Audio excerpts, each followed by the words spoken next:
The boy sleeps peacefully, immersed in silence. Everything seems serene. Suddenly, a book falls from the shelf and wakes him up. Confused, he gets up and tries to understand what happened. His gaze falls on the mirror by the bed and he stares into it. In horror, he notices that someone else's face is reflected on the other side. He remembers. Recently, he was a young archaeologist, and now he is an ordinary schoolboy. There are two unfamiliar books lying nearby, and he is at a loss to guess where they came from. The guy notices another book. He takes it in his hands, but suddenly he gets an electric shock. Scenes and memories from the life of the body's previous owner flash before my eyes. He looks out the window and sees an alien world. The planet Blue Star, not like Earth. Here, everything can become an extraordinary being and gain the highest wisdom. The hero rides on a huge bird, seeing how the inhabitants of the Blue Star control animals with their abilities. He meditates, developing his mind so that he can soon subjugate divine beings. He stands before his tamed beasts, realizing that this is how people created civilization, the age of beast control. The girl sits majestically on a chair, surrounded by her submissive animals. The hero flies on an electric ray, terrifying people. The strongest creatures often become their enemies. The boy realizes that all knowledge about animals comes from the memory of a boy named John, although his name is the same. Before him are the boy's parents, frozen forever among the evil beasts and debris. The archaeologist in John's body realizes that this world is no better than Earth. Realizing that he is no longer who he was, the hero approaches the scanner and reveals his plan of action. He is surprised to see a screen filled with advertisements. John closes the annoying ad and sees his plan. Now he is just an intern at an animal breeding base. He takes a training book, working part-time at the base with only one goal: to become a beastmaster. The hero realizes that his life is full of problems: loans, poverty, difficult family situation. He decides that he first needs to sort out his plans for the day. He remembers the snow wolves, dangerous predators, and doubts whether he can handle feeding them alone. But he is reassured by the thought of his innate talent, telepathy. John stands among the animals, using his gift of communicating with them, a useless skill in combat, but a vital one. With the ability to talk to creatures, he can easily handle feeding the snow wolves. Suddenly, he touches the magic cube, deciding to study the system closer. Finding himself in an unfamiliar space, he floats in the air. Suddenly, a book appears in front of him, and John realizes that this is his second unique skill. The talent guide is now unlocked for him. John realizes that people can awaken talents when activating space, divided into enhancement and specialization in a ratio of 9:1. Those with the talent of strengthening are able to strengthen beasts. This is a typical combat skill. Specialization skills are more complex and varied than enhancements. John's innate telepathy is a common specialization, not the strongest, but reliable for finding work. Now he gains a new skill: the ability to copy and record the abilities of supernatural beasts in order to teach them to other beasts, but not to humans. In order to copy the abilities of beasts, John must fulfill 3 conditions: see the ability in action, touch the beast, and fit within an hour between these stages. The copy skill requires physical strength if he wants to teach the beast new abilities, and the strength depends on the skill level. John realizes that each beast has a natural affinity for certain skills. He understands that his talent for recording and accumulating skills is the real envy of others. As John reads further, he learns that a beastmaster's strength depends not only on the beast's talents, but also on the development of his own skills and their rarity. Closing the book, John reflects that with its help, he will be able to collect the rarest talents. He is happy that he now has 2 skills, even if the old John's memory of it was completely blank. John understands that having ended up in another world, he cannot be an ordinary person, since this has become possible. He realizes that the past John had telepathy and he had copying, and decides to accept this as compensation for his movement into this world. Suddenly, the ball begins to glow. But John, realizing that he is late, quickly leaves the house. He drives a work vehicle in search of food for the snow wolves. Finding fresh pieces of meat, John is surprised to note that these animals eat better than people. Along the way, he runs into 3 colleagues who ask if he is going to feed the snow wolves. They warn him about the hostility of the animals and advise him to be more careful. John's colleagues offer to help him, but he politely refuses. As he continues on his way, he thinks that he does not remember the previous owner of the body. John reflects that perhaps because of his experiences, the old John loved being alone and did not make friends. He decides to first get to know this world better, and only then build relationships, in the meantime reaching his goal. But while he is distracted, the snow wolves have already noticed him and are preparing to attack. Suddenly, John notices that a pack of wolves has come very close, their angry looks and bared mouths instill fear. The animals threateningly inform him that he is late, and their hunger knows no mercy, threatening John with serious danger. He is overcome with fear and regrets that he agreed to this job, hoping for a miracle, that the Wolf King would save him. And then, as if by magic, the Wolf King appears, powerfully pushing his pack apart, scattering the wolves to the sides and saving John. Proud and majestic, the Wolf King slowly approaches him. The Wolf King approaches the frightened John and gently touches his forehead with his nose. Suddenly, the reference book pops out of John's clothes, and he doesn't understand why now. It turns out that the Wolf King's ability, containment, is now recorded in the handbook, and John will be able to teach it to other supernatural beings. John is delighted to have received this powerful gift, realizing that his ability to control beasts has increased significantly. The Wolf King speaks to John again, and through telepathy, John understands his words. John is happy to realize that he is no longer in danger. The mark of the Wolf King is working, and the whole pack has become more submissive to him. While petting one of the wolves, John realizes that he can now teach it the skill of restraint passed on by the Wolf King, and essentially create a new king. He realizes that any thoughtless action can lead to problems, and decides to be more careful. John continues his work, a little frustrated that he cannot copy the skills of other wolves, as they have unique talents. On the way home, he reflects on how lucky he is to have a top-level skill in his reference book. But suddenly his gaze is drawn to a green eagle in the sky, which can be taught this powerful skill. John realizes that it is possible to create not only a king of wolves, but also a king of birds. He dreams of doing this, but remembers his work and decides that everything has its time. On a billboard, he sees a picture of a panda and realizes that this animal was chosen by the body's previous owner. On Blue Star, the panda race is not yet fully developed, only possessing the ability to harden. John thinks pandas are lazy, but given the collateral and potential, he agrees the choice of predecessor was wise. John understands that pandas have limitations in their development and skills, but he decides that he can overcome these difficulties.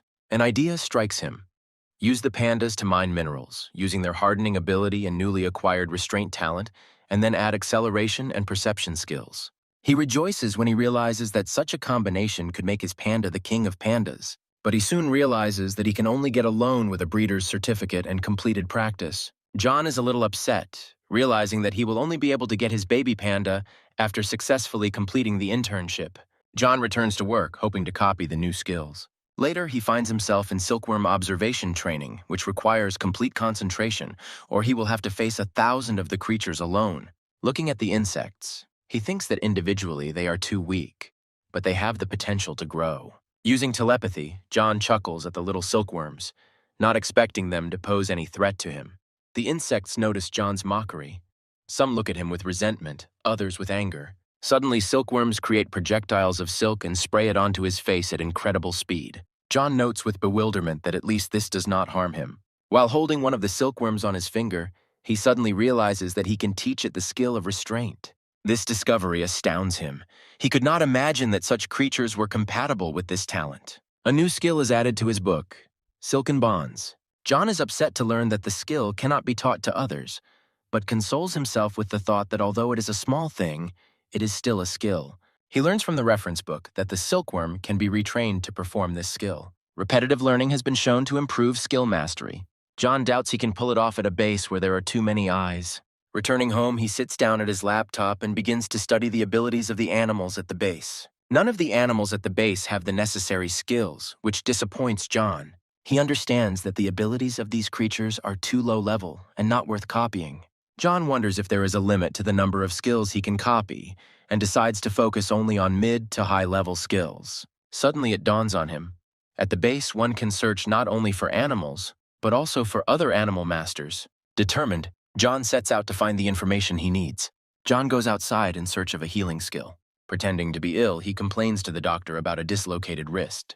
The doctor, seeing him, thinks that he is a young intern who has recently graduated from school. People like him often get injured. She reassures John, promising to cure him. The doctor begins to use his healing skill while sitting in his seat. John admires her ability and is glad that he can gain her skill for his own purposes. The doctor assures John that everything will be fine soon and the pain will subside. The hero gets a new skill, fast healing. Smiling, the doctor reports that her dandelions indicated that the injury was minor. John promises to be more careful next time.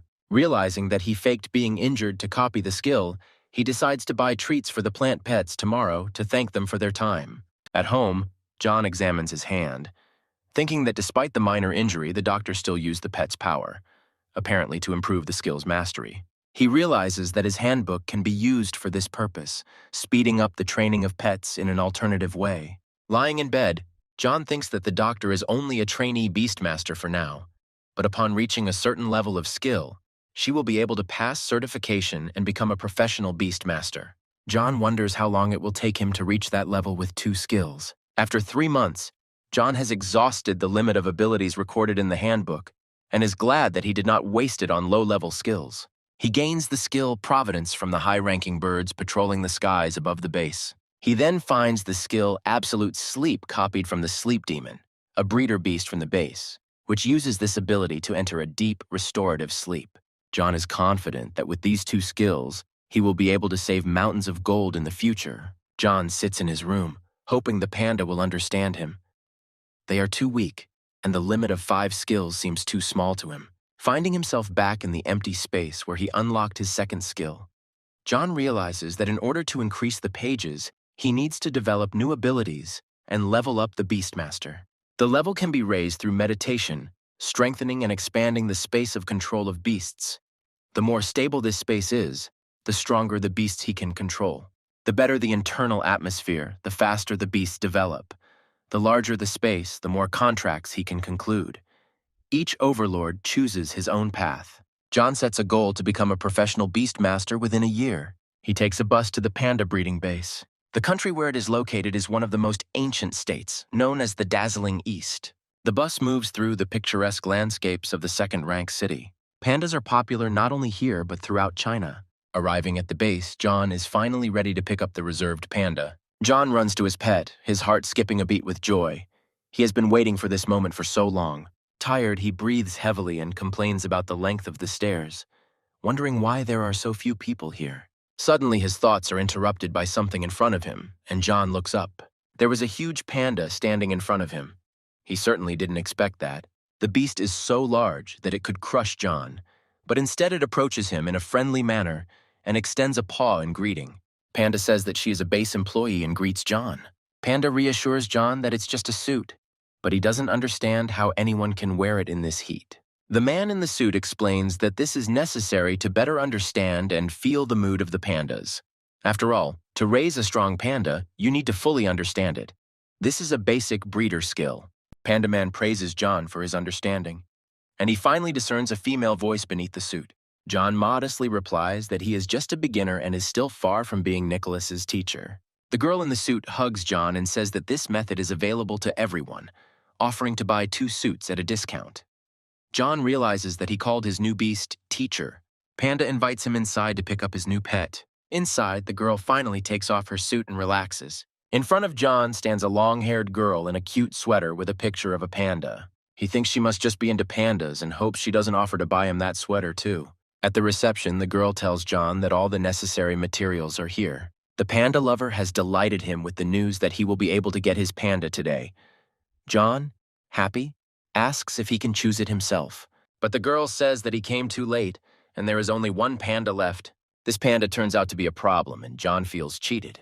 They walk around the base, enjoying the beautiful views. Along the way, they see many pandas resting and relaxing peacefully. John is touched when he looks at the pandas and thinks that they are as passive as he imagined. The girl interrupts his thoughts, explaining that the adult pandas are calm this season, but the babies are much more active. John is delighted to notice a baby panda on their way. She looks at them with distrust, not yet understanding what awaits her. They go down to the panda, and John notices that she looks pretty normal. But suddenly the panda runs headlong into a tree, and John instantly changes his mind. The little panda does a somersault and lands on the ground. The girl tells John that this panda's birth was difficult, which is why she is physically weaker than the others and has not yet awakened her abilities. The later an animal awakens its power, the less talent it has for mastering skills, so this panda kept to itself. All these difficulties influenced her character and behavior. She explains that pandas are usually non-confrontational, and that the panda hitting its head on the tree is its way of training. This panda is extremely disciplined, constantly working on herself to awaken her powers faster. She has a dream, and she is not lazy about achieving it. John admires the panda, noting her hard work and determination despite her lack of obvious talent.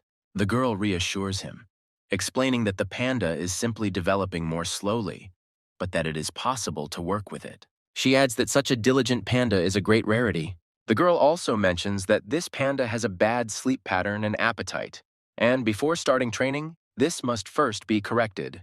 Despite all the difficulties, John decides to take the panda to his home. He is sure that diligence and a strong character are more important than the passivity of an animal that only eats and sleeps. The girl asks if John is sure of his decision, because talent is of great importance for beastmasters. But John has no doubts, admiring the panda's dedication and hard work. He even jokingly asks if he can get a discount. The girl explains that there are no discounts because they treat all animals equally. But as a bonus, she will give him a month's supply of bamboo. John is happy and thanks her for the gift. The girl approaches the panda and tells her that she is being taken away, asking if she is happy about it. Through telepathy, John understands that the panda is defiantly responding that she will never become a slave and will become stronger herself. She shouts that pandas are not afraid of anything and do not need masters. The girl calmly lifts the panda into her arms, and John understands that in front of him is truly an animal with character. She talks to the panda, explaining that if she decides to run away, she will be left without food, and the Beastmaster will help her become stronger and awaken her power. The girl adds that John's living conditions will be more comfortable, with plenty of delicious food and amenities. Panda reluctantly agrees, telling John that he expects shelter and food. John promises to provide her with this, but admits that it will happen when the money comes in. The panda smiles contentedly, declaring that pandas will never become slaves, except for housing and food. The girl is glad that the panda is in good hands and is happy for her. John looks at his panda and thinks that when he becomes a great beast master, he will have everything he wants. The panda looks at him in a friendly manner, and John understands that his animal is ready to work hard. He asks the girl if he can sign the contract now. She replies that he can go and she will take care of the rest. John begins the ritual, thinking that the other overlords were not interested in this panda due to his lack of talent. But he has a different opinion. The shortcomings of talent can be corrected in the Beastmaster's space. Such cases have already happened. The panda's talent lies in her tenacity and hard work, and John is sure that she just wants to be recognized. During John's spell, the girl calms the panda, asking her not to resist. John is confident that this panda, who was rejected by her relatives and masters, will definitely become stronger with him. He sincerely hopes that his animal will have a better future. After finishing, John notices that he is more tired than he expected, feeling completely exhausted. Suddenly he feels a heat wave, but he quickly realizes that it is the effect of his instant recovery ability. The girl congratulates John on successfully concluding the contract, but advises him to let the panda get used to the space and not to call her too often at first. The girl explains that if the panda quickly gets used to the atmosphere in the space, then its abilities can awaken within a week. John notices that his pet has a new contract listed in his handbook, and that his physical stats have improved, allowing him to record more skills. He realizes that he can now use some of his pet's power, so the girl managed to suppress the panda. Although the beast is weak, it will still have a lot to offer him. The girl asks him worriedly if everything is okay. John replies that yes, but his body has undergone 2 drastic changes. The girl reassures John that at first everything will be unusual, but over time it will become normal.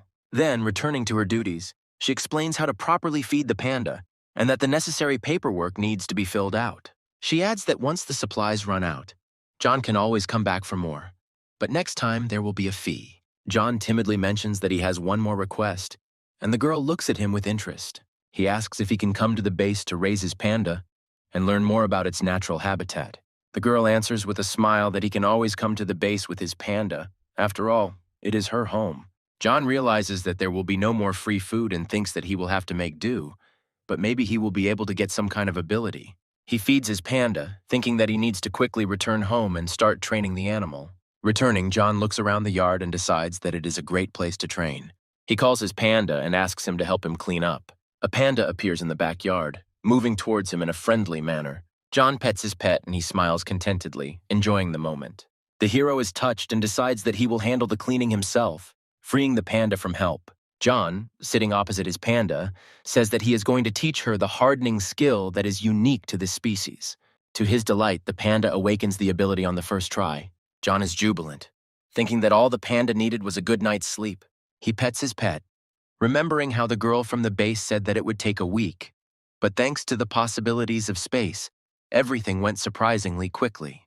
John offers to help the panda with cleaning the yard, which is what he called her for. The panda looks at him with bewilderment, not understanding what he is talking about. John gets upset and decides that he might have to teach her the skill again. John opens his book and tells the panda that it usually takes a month of intense training to improve a skill from beginner to advanced. But with the help of a training manual, this period can be reduced to a few days. Realizing that this is energy-consuming, John decides to test the method on the green silkworm's most useless skill. However, his attempt fails. The skill is incompatible with pandas. John is looking for a suitable creature to test his skill on. Suddenly, he notices a green silkworm on a branch and realizes that he needs to catch it. He points out the silkworm to the panda, reminding him that this is their first major test after awakening their powers. The panda focuses on the target. In the blink of an eye, she rushes to the tree where the silkworm sits. Acting confidently and quickly, she achieves her goal. The panda deftly grabs a green silkworm sitting calmly on a branch. John rejoices at his pet's success and praises him generously. The panda releases the silkworm to the ground, and he and John stand ominously above the tiny creature. John has only one chance to teach the silkworm a new skill, and he can't pass up the opportunity. He suddenly lunges at the silkworm, covering it with his hands to prevent it from escaping, while the panda sits and watches the spectacle in bewilderment. John holds an insect in his hands, and his pet, standing behind him, watches closely. The silkworm, in fear, releases a stream of silk, trying to defend itself. But the guy doesn't back down. He trained for 3 months and knows how to catch people like that. John calmly persuades the insect to be more docile, hinting that otherwise he will feed it to the panda. The animal licks its lips in anticipation. For it, the most important thing in life is to eat well. The hero notices that the silkworm can be taught a new skill, which will improve its performance. He opens the manual and starts training to see the result.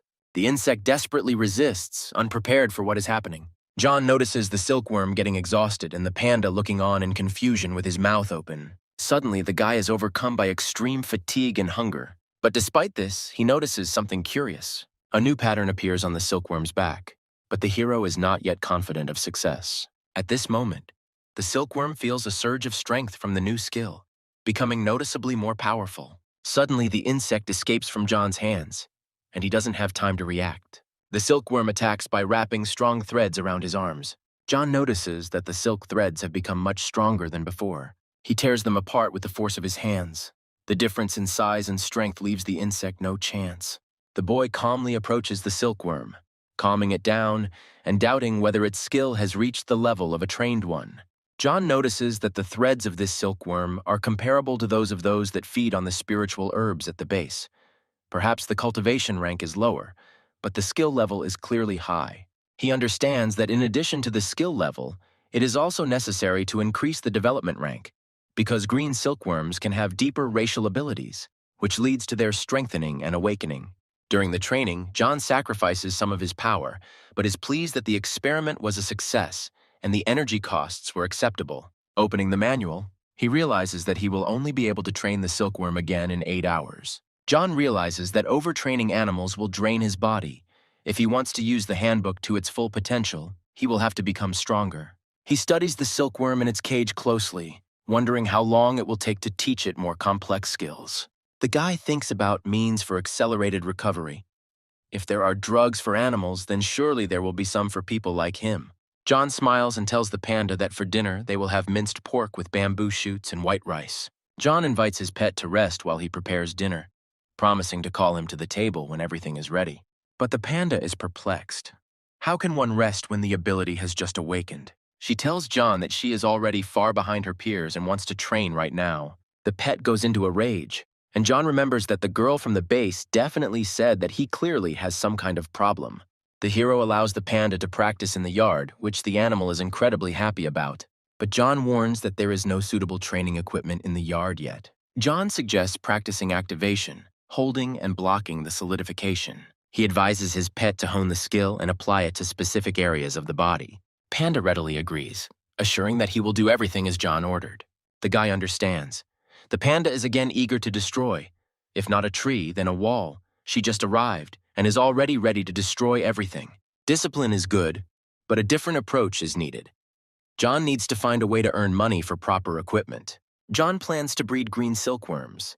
If the silk is of good quality, products made from it can be sold profitably, but he needs to be able to combine work with pets. He is confident that as his skill grows, the quality of the silk will improve, and then a bundle of threads will cover all the financial needs of the family. A tired John returns to his room while the panda, tired after a good workout, is already fast asleep. He knows that the panda does not like to eat before training, but even when full, he continues to work with full dedication. Looking at his sleeping pet, John quietly promises to never leave him, no matter what happens. The hero returns the pet to the Beastmaster's space.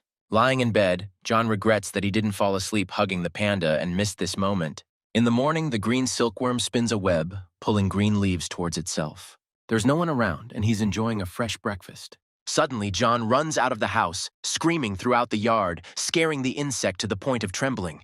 John opens the handbook and sees that the recovery time has passed. Now he can train his pet again. Today he is going to teach him how to harden, but first he wants to check something. He tells his pet that he is going shopping, but will return soon and let him out. Walking up to the silkworm cage in a friendly manner, John waves his hand, remembering that he forgot to say hello. Noticing the insect using the skill to reach the leaves, he smiles. On the way to the store, John thinks about his strange but funny new friend. Other silkworms eat nutritious plants to grow faster, but this one eats leaves carefree, as if he doesn't think about anything.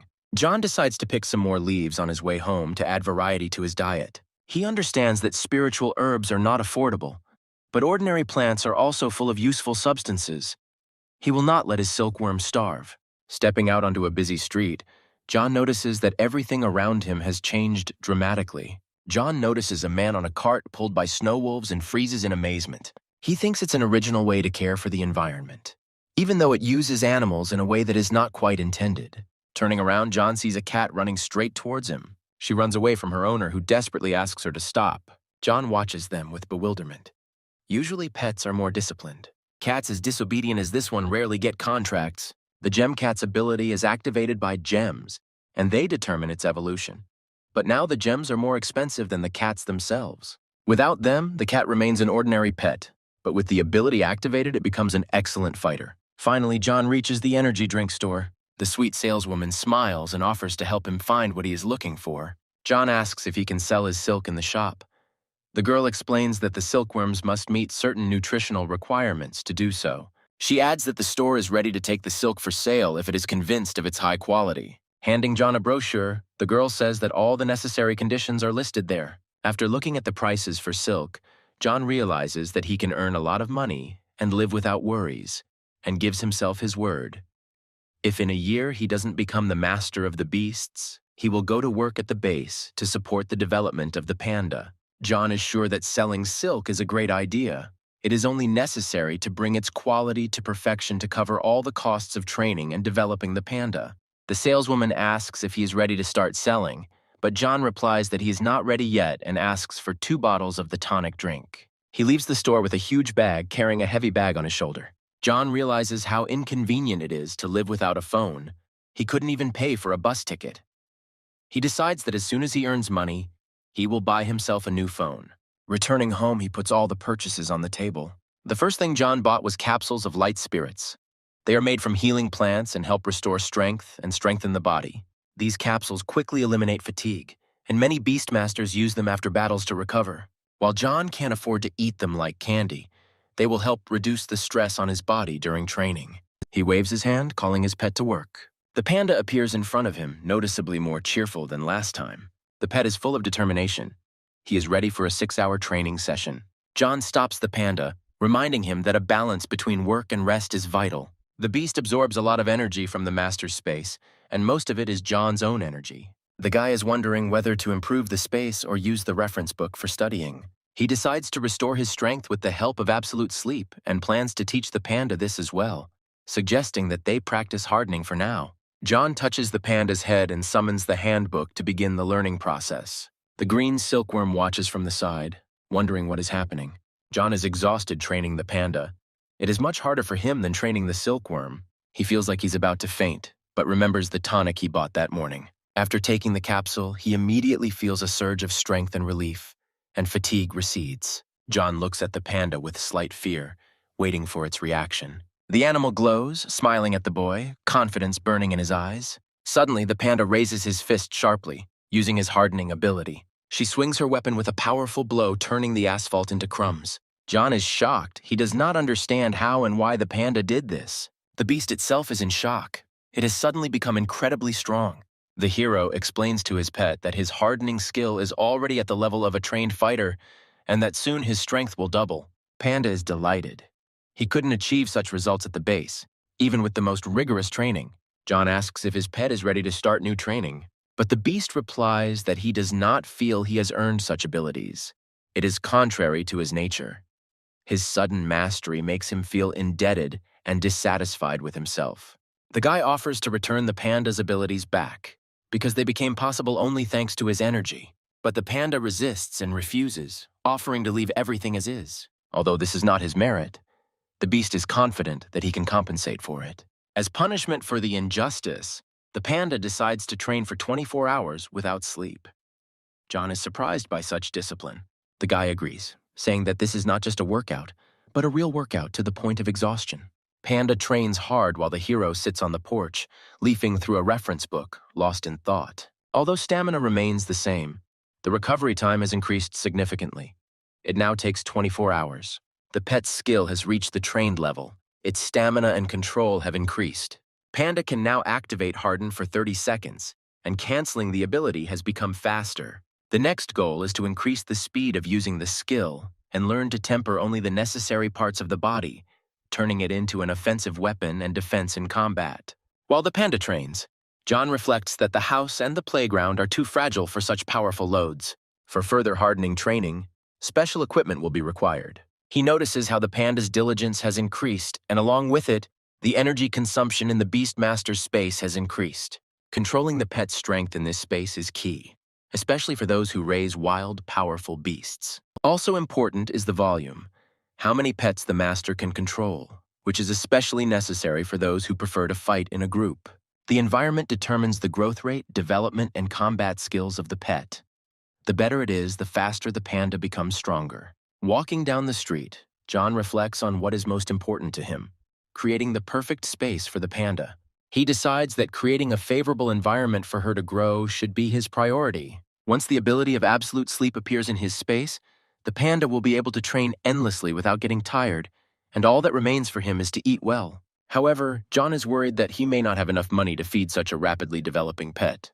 John is confident that all the efforts are worth it to ensure that his little panda grows and develops. He sits on the floor, concentrating on conjuring over a glass, and the transformation of space is almost complete. Soon the panda will be living in a renovated house, remaining just as disciplined and productive. Tomorrow, John plans to train the intensity of hardening. In the morning, there is a knock at the door, and John rushes to open it. The courier brought steel plates. The guy sees off the movers, waving his hand at them. John calls the panda to test the new plates. But something is wrong here. John feels strange when calling his pet. This has never happened before. Panda appears before John wearing a red scarf, her fourth awakening transformation. The boy beams with joy as he admires his beast. The improved environment has worked. He is one step closer to his dream of becoming a beastmaster. The main character, jubilantly, promises to arrange a festive dinner for the panda. John tells his pet about new training equipment, because the panda will no longer be able to break everything.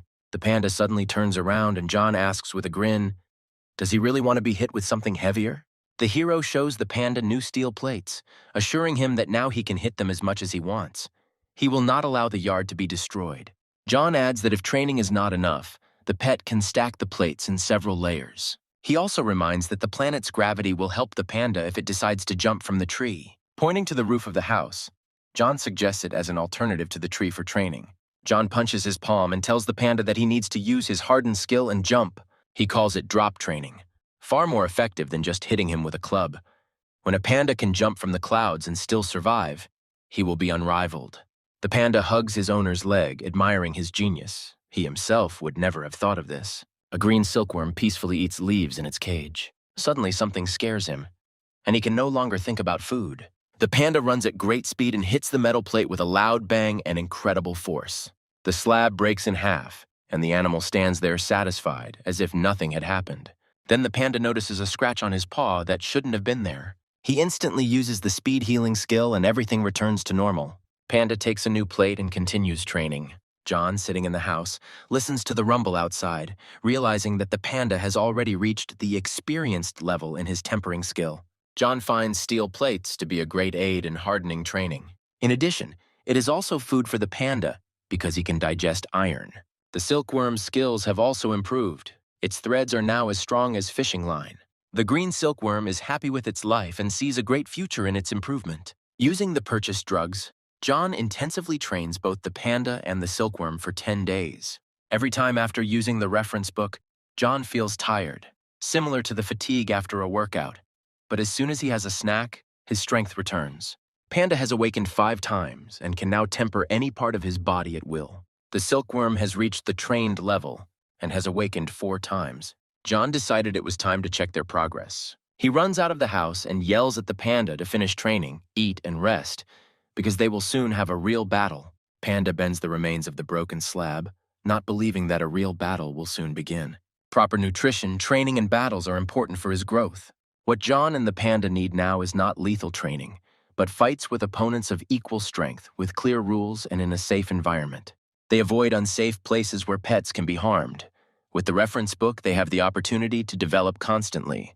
To become a professional beastmaster, John will not only have to pass theoretical and practical certification, but also a field survival test. John hadn't really thought about it before, but now he needs experience. He decides to take part in competitions organized by the Beastmasters Association, believing that it is better to turn to professionals. John enters the huge room, goes to the information desk, and asks for an explanation of how the battles work. The girl explains that their arena offers different fighting areas. You can choose a specific battle where the rules are agreed upon in advance with your opponent.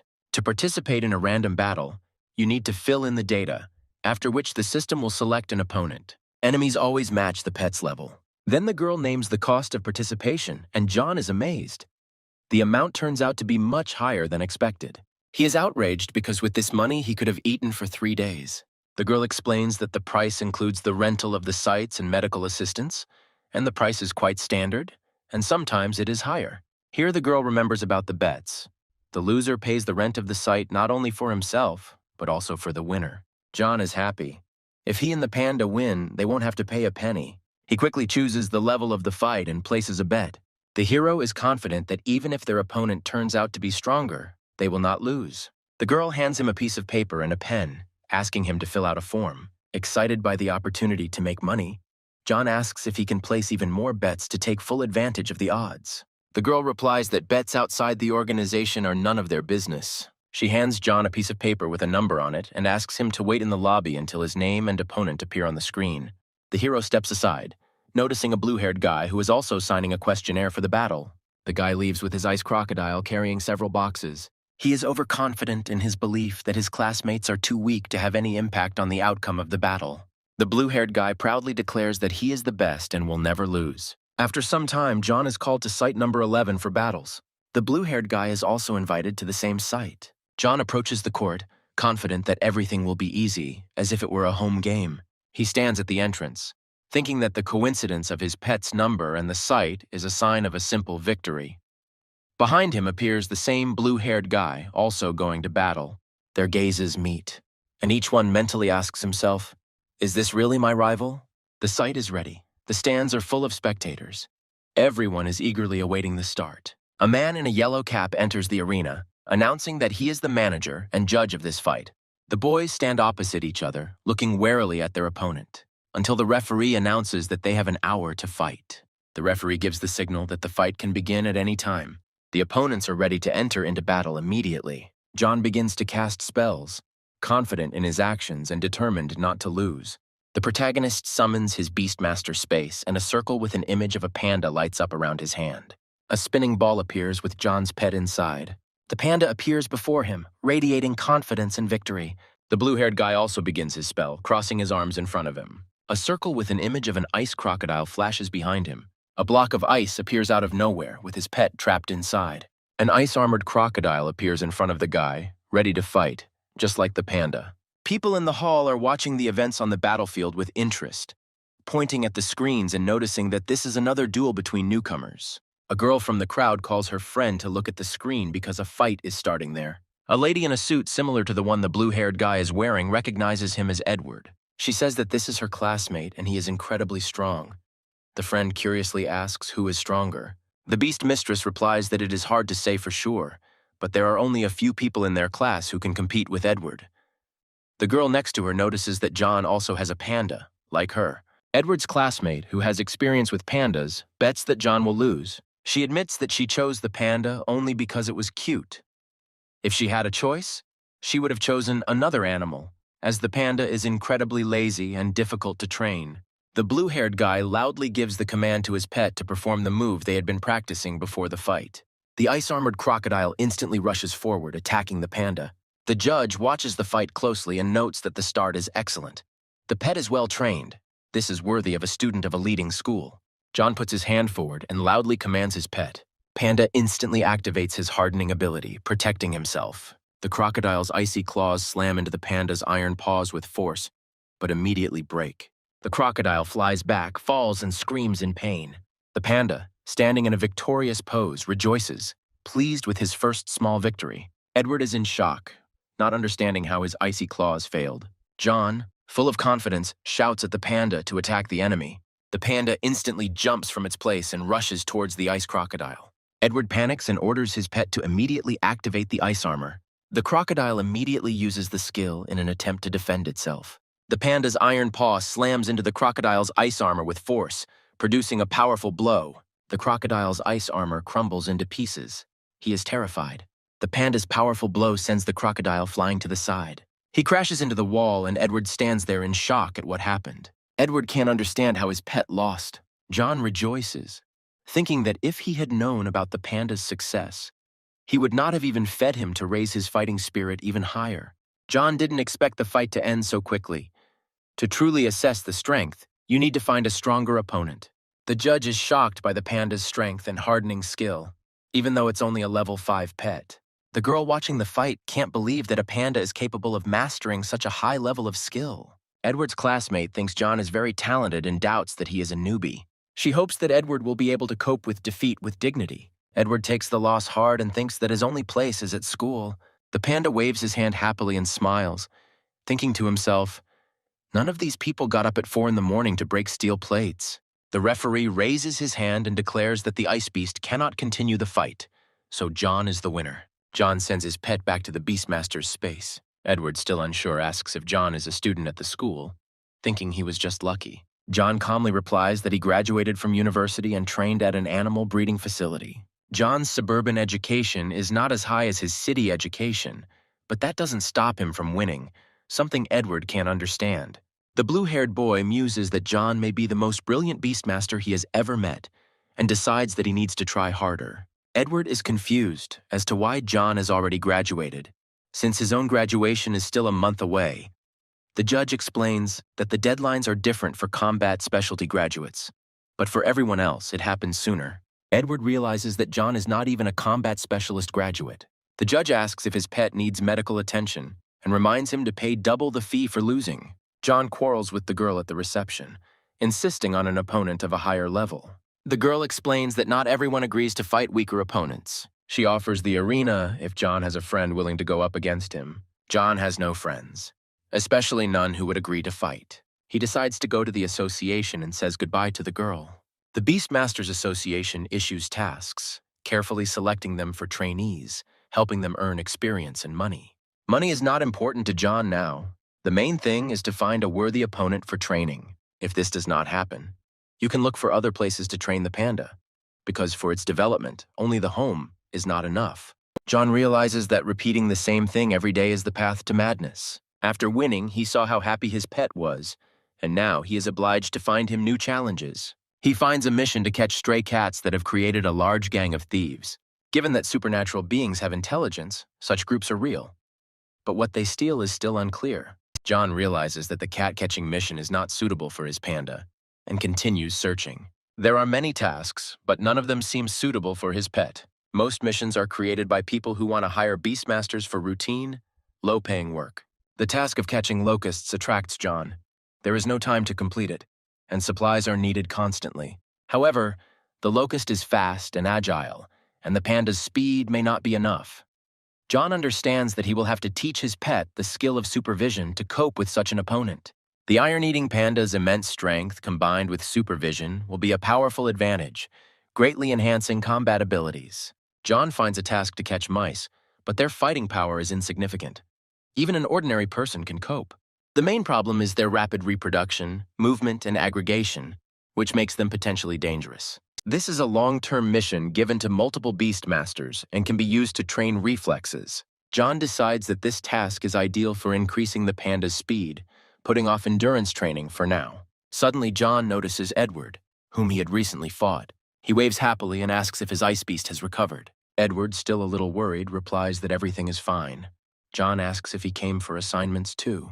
The blue-haired guy confirms and asks what task John took, assuming it was something well paid. John shows his mission and Edward is surprised, asking if he is going on it alone.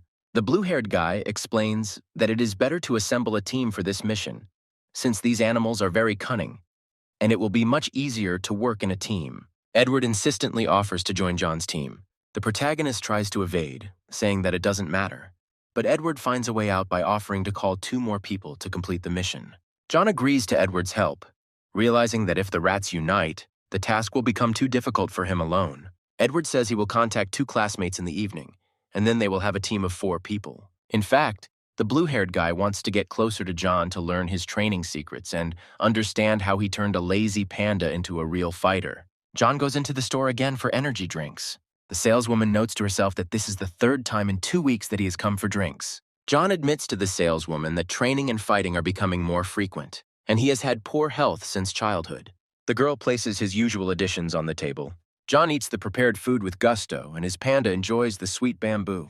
Suddenly, John turns around and calls out to the panda, intending to teach him a new skill. Panda is upset, thinking that strength depends only on his efforts, but for some reason he cannot utter a word in response. John teaches the panda the ultravision skill, which greatly increases the acuity of vision and allows the panda to see in the dark. To activate it, the panda will use spiritual power. The beast rubbed his eyes with a smile while John was tired from the training process. A curious panda leaves his home to test out a new skill. He sees in the dark as clearly as in the day, and this brings him joy. Now the panda will be able to train at night, compensating for his lack of diligence during the day. Now it takes 48 hours for the panda to recover its spiritual powers, and John hopes that his pet will not break the steel plates at night. He needs a good night's sleep. Meanwhile, Edward sits in his room, drinking tea and writing in the group, offering to go on a mouse-catching mission together. Suddenly, a classmate writes to him, mentioning that she saw him lose in the arena. Edward, in surprise, spits out his tea. He begins to panic that now all his classmates will find out about the defeat from the first person they meet. When they meet, Edward asks John if he got enough sleep. Noticing him yawning, John asks where his friends are, and the blue-haired guy confidently replies that they will appear soon. Suddenly, 2 familiar girls appear in front of them, Edward's classmate and her friend. They greet the guys. The guy quickly introduces everyone. This is Kate, his classmate. Her friend is Mary, the beastmaster from the experimental school. John smiles and waves at the girls, who greet him in unison and call him the expert. John is puzzled as to why he was called that. The blue-haired boy whispers in John's ear that the girls saw his battle yesterday as they passed by the arena. Edward invites everyone to introduce themselves and goes first. His pet is a level 6 ice-armored beast, capable of splitting ice with a roar and possessing ice armor. Kate continues. Her pet is a level 6 panda with a basic hardening skill. Mary also tells us that her pet is a level 6 thorn beast that is a master of the binding skill. It's John's turn. He describes his panda as a level 5, with the solidification skill mastered at a deep level. The boys are wary and doubt his words, sensing a catch. But John just smiles, thinking that once they see the 11th level abilities, everything will become clear. Edward is curious about what major John studied, since he has already graduated. John explains that his specialty is cultivation. He says that fighting is for brutes, and a skill as subtle as hardening requires a subtle approach. For a beastmaster who specializes in cultivation, this is an expected level of skill. Upon reaching their destination, they are met by a crowd of people waving happily and welcoming the foursome, ready to help in exterminating the rodents terrorizing the village. A man comes out of the crowd and hands each graduate a specialized uniform. The boys change their clothes and stand in the middle of the field, not knowing where to start. John suggests summoning pets, thinking that the ultravision skill would be useful in such circumstances. Mary and Edward summon their pets, the ice armor beast and the thorn beast. John and Kate also summon animals, or more precisely, two pandas. Panda Kate is significantly larger than John's 11th panda and looks at his pet with interest.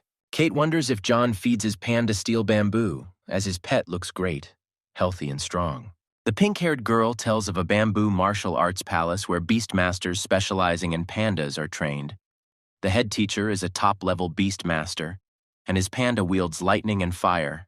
Kate admits that she thought John was a disciple of this palace, because his panda had reached a rare level of hardening that few achieve. The pink-haired girl's panda falls asleep while they discuss the owner of the center. The 11th interrupts everyone, loudly announcing that he has found a mouse. John and his panda simultaneously point out the exact location of the target. Edward checks with the device and notices that the mouse is level 4 and there is only one of it. He warns that they need to destroy it before it notices the guys and runs away. Mary reminds the mice that they are very alert. If other pets come close, the mouse will notice them. She orders her animal to get close to the target, hoping that it will be able to wrap itself around the mouse and neutralize it. The thorn beast approaches the mouse, who immediately freezes upon noticing him. Mary's pet tries to grab her, but the mouse desperately struggles to escape the trap. Her path is blocked by an armored ice crocodile like a wall. The red rat makes an incredible leap, jumping over the crocodile without stopping. A new obstacle lies ahead and frightens her. It's John's panda. He uses his skill and powerfully stomps the mouse into the ground. Mary's pet grabs the rat, preventing it from escaping. Everyone admires the panda's strength, comparing it to a huge tower.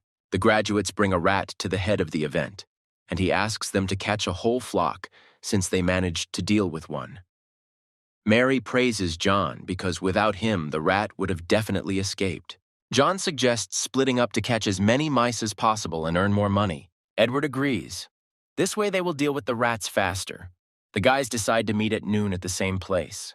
The blue-haired guy clarifies, if you find one mouse, deal with it as you wish, but if you encounter a whole flock, call everyone. It's faster that way. Mary suggests that her friend beat the others in the number of mice, but Kate doubts that her panda can cope with such a number. The pink-haired girl notices that John's panda doesn't look like her pet at all. The main character sets a goal to catch 20 mice before lunch, but the panda overconfidently wants to catch 200. John says it doesn't matter how many they catch. The main thing is that the 11th one doesn't spoil the crops and trees. If a panda breaks something, not only will they not be paid, but they will also be forced to pay compensation, which will affect the animal's food supply. John asks the panda not to use hardening. Speed and reaction are more important today. 11th immediately springs into action, quickly collecting the mice one by one. The chief of the area is amazed by the panda's skills and can hardly believe that it is true. The panda is outraged that her owner did not teach her the skill of invisibility, because then she would catch mice much faster. The man recording how many rats 11 has caught asks him to slow down because he can't keep up with everything. A crowd gathers around John because the panda has been catching mice for 2 hours without stopping. The guy calms everyone down by explaining that his beast not only loves to eat, but also loves to practice. Edward notices that John's panda catches a mouse every 5 minutes and wonders where John gets so much strength from, since his panda never gets tired. The hero shows the blue-haired guy a tonic capsule, and everything becomes clear. Edward realizes that although others have greater abilities, no one puts in the work as much as John, and that is why everyone loses to him. The protagonist asks the boys how many mice they caught. Edward caught 7, and Mary caught 6. Kate looks sadly at the others and complains about her pet, calling all pandas stupid. 11th doesn't like that she generalizes all pandas.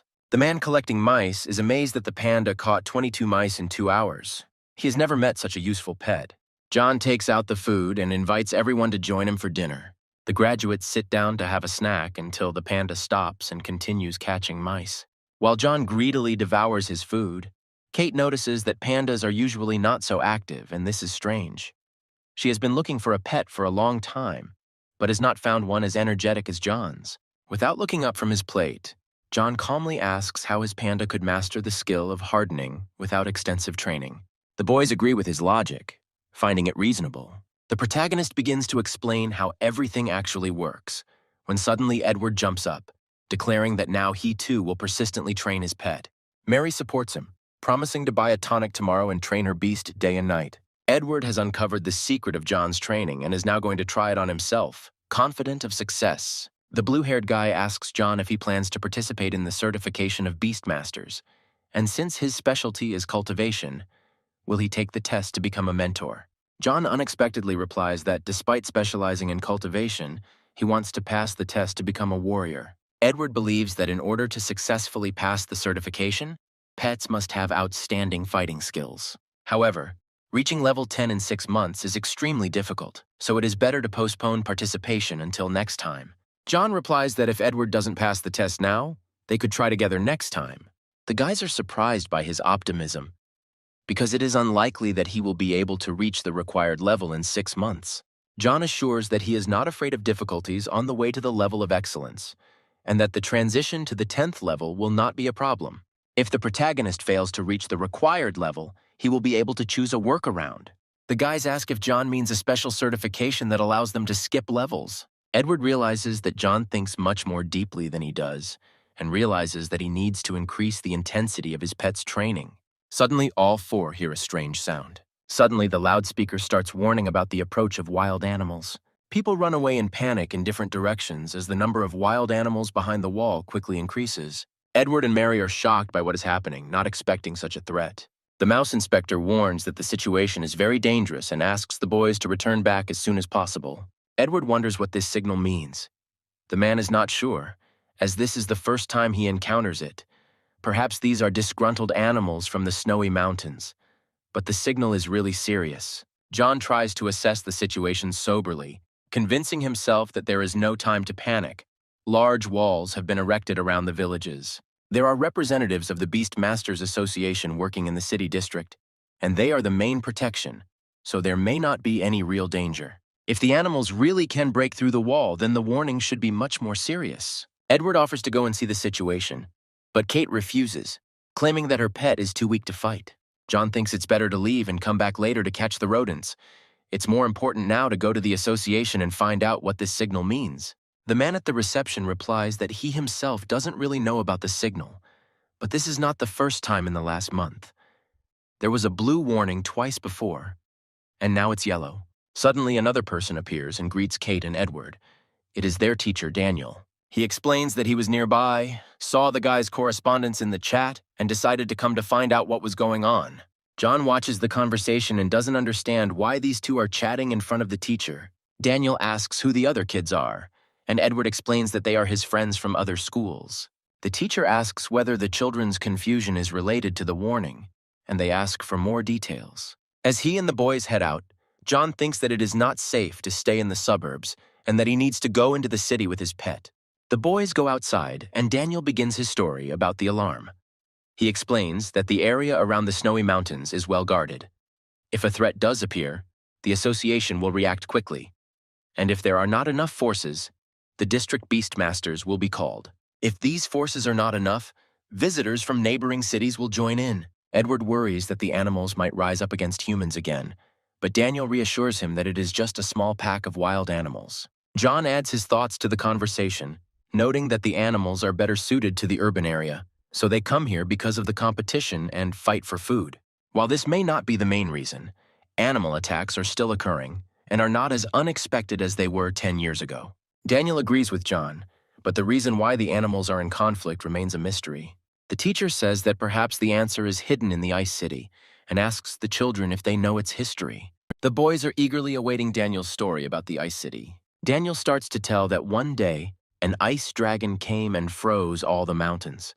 The guys ask who won, and he answers that it was most likely the tribe living in these mountains. On one of the mountains are the remains of an ice dragon, and it is said that its bones are sealed inside. Perhaps this sealed dragon has turned into a spirit that summons the beasts on the snowy mountain.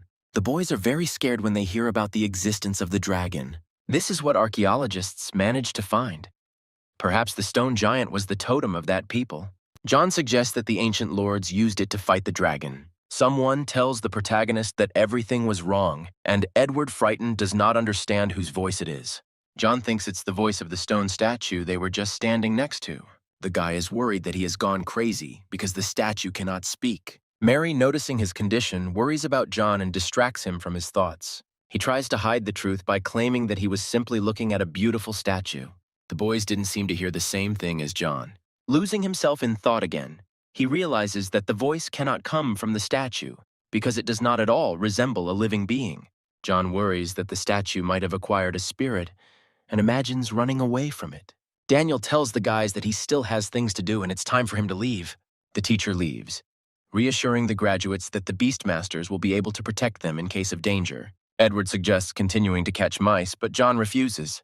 The main character also has important things to do and he needs to go. One of the guys offers them a snack, but John is in a hurry to leave. Edward realizes that he did not take contact from his new friend and now he will not be able to contact him. Returning home, John begins to study books that divide the history of the world into eras of myths, totems, and beastmasters. In the age of myths, according to legends, mythical creatures appeared that ruled this world. During the age of totems, humans emerged who tried to survive in territories controlled by more powerful beings. In the age of the overlords, humans began to domesticate animals, and John downloads information about the Overlords Alliance onto his computer. The history of the world of animal masters is divided into 3 stages, but there are many gaps in it.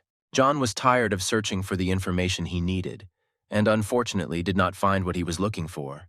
In his past life, he was an archaeologist, but for some reason he came across a mythical system and since then began to study mythology. Studying the mythical system with the teacher became his daily routine, and he immersed himself in research, but the mountain range collapsed, burying him alive. After an accident, John ended up in this body. The guy is disappointed and regrets that he did not choose a different path because curiosity destroys people. Now he finds himself in a dangerous world, and his only desire is to find a comfortable and safe place. John decides that he will live only for himself. Although there are many unknowns in the history of this world, it has its own system, and it will not return to the old path. At night, John returns to the statue, wanting to know what is really going on. The hero whispers, asking if he spoke to him during the day. He asks whether the statue refuted the man's words. The statue remains silent and unresponsive, and John threatens to leave. The hero doesn't know what story is hidden behind all this, and this only fuels his interest. John sincerely wants to know the true story. The boy yells at the statue, demanding that it tell the truth. Suddenly, the statue's eyes begin to glow and the ground around it shakes. John is at a loss. The face of the sculpture cracks and rays of light burst out from the cracks. John looks at the statue with horror, realizing that something has happened. The sculpture breaks into small pieces. Dust and fragments fly in all directions, and a bright purple beam of light bursts out from the center of the structure. John is in a panic and worries about his actions because he came to the statue out of curiosity. He runs away from the scene in fear. People are panicking, thinking that animals are attacking the city, and they don't understand why there is no news. Passers-by try not to get worked up, assuming that this is just social unrest. The secretary enters the chairman's office and asks what happened, noting that other regions also sensed something was wrong. The chairman himself doesn't know. If everything is as he thinks, then there's nothing to worry about. John feeds his panda in fear, hoping that it will grow faster and become stronger to protect them both. It seems that 11th is only happy about this because he loves to eat. The protagonist regrets the destruction of the statue and decides to stay home until he finds out what really happened. John feeds not only the panda, but also his second pet, the silkworm. The next day, he makes his little insect train with the panda. Silkworm threads can be used as arrows, but so far it cannot even pierce clothing. Panda and the little pet train together. 11 works on speed, and the silkworm tries to shoot its threads. The main character supports his animals, and during their training he goes off to get food. People are worried about the noise at night. No one knows what it was, and the Association of Rulers is closed today. John hopes that no one will investigate the destroyed statue and find him. The chances are slim, because there are no cameras in this world, and there was no one near him at that moment. He decides that until he finds out what's going on, he won't go anywhere and confess, and the safest way is to play dumb. The beam of light activated by him opens up a secret ancient space. Suddenly, someone says that they have already tried to solve the mystery of the ice dragon's remains, but nothing worked. There is still too little information to find out the truth. Perhaps they will learn something new here. A gray-haired man informs the Inquirer that a stone statue has been destroyed in the garden of the Beastmasters Association. It seems that this space did not appear by chance. Someone disturbed the scar of history. The girl does not understand. Perhaps some gifted person has appeared again. who heard the voice of history, but does not know who it is. 4 days later, the panda has reached new levels.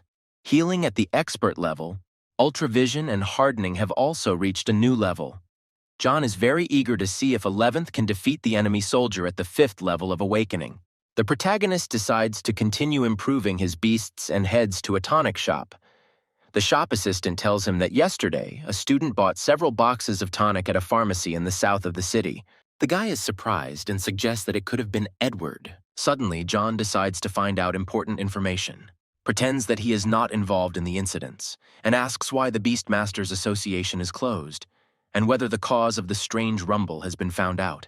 The seller praises John, saying that he doesn't know the details yet, but there is a possibility that their city could blow up. John raises an eyebrow and looks at the man with confusion, asking for more details. The salesman informs him that there are rumors of a secret space appearing. He explains that it is like another world that exists outside of their reality. Their planet of the Beast Masters was originally a secret space. There is a theory that when all the Beast Masters die, they too will turn into a secret space. However, after the death of powerful Beast Masters, their space may remain, as something like a small world is formed from the consciousness of the Master. The space was formed from the consciousness of the ancient ruler, but compared to him, their level was minimal but legendary. If a secret space does open up, there may be a lot of rare resources and pets there, giving you the opportunity to make a big profit. John realizes that the destruction of the stone statue is not so scary, and he has many questions about the secrets of this world. He believes that he should not approach this space and explore it, as it could be very dangerous. Suddenly, his thoughts are interrupted by a sharp knock on the door. A man stands on the threshold, announcing that public assistance has arrived. When no one answers their knock, they decide to break down the door, and John panics and screams at them not to do it. John is very worried that people found out that he destroyed the stone giant. Opening the door, he finds the girl who was recently at the secret space asking questions. She summons her pet in the form of a lion. The girl introduces herself. Her name is Louise. She is a doctor of archaeology at the capital's university and a member of the Association of Archaeological Research. She came to find out information from the main character. John invites Louise inside, also introducing himself and telling her that he doesn't work anywhere, but wants to become a beastmaster. Louise walks into the backyard and looks around. The panda and the silkworm are hiding behind a pot, looking at the visitor with fear. She asks John if he was involved with the destruction of the statue at the Overlords Association, and if he heard a voice coming from it. 11th looks angrily at his pet lion, who smiles sweetly in response.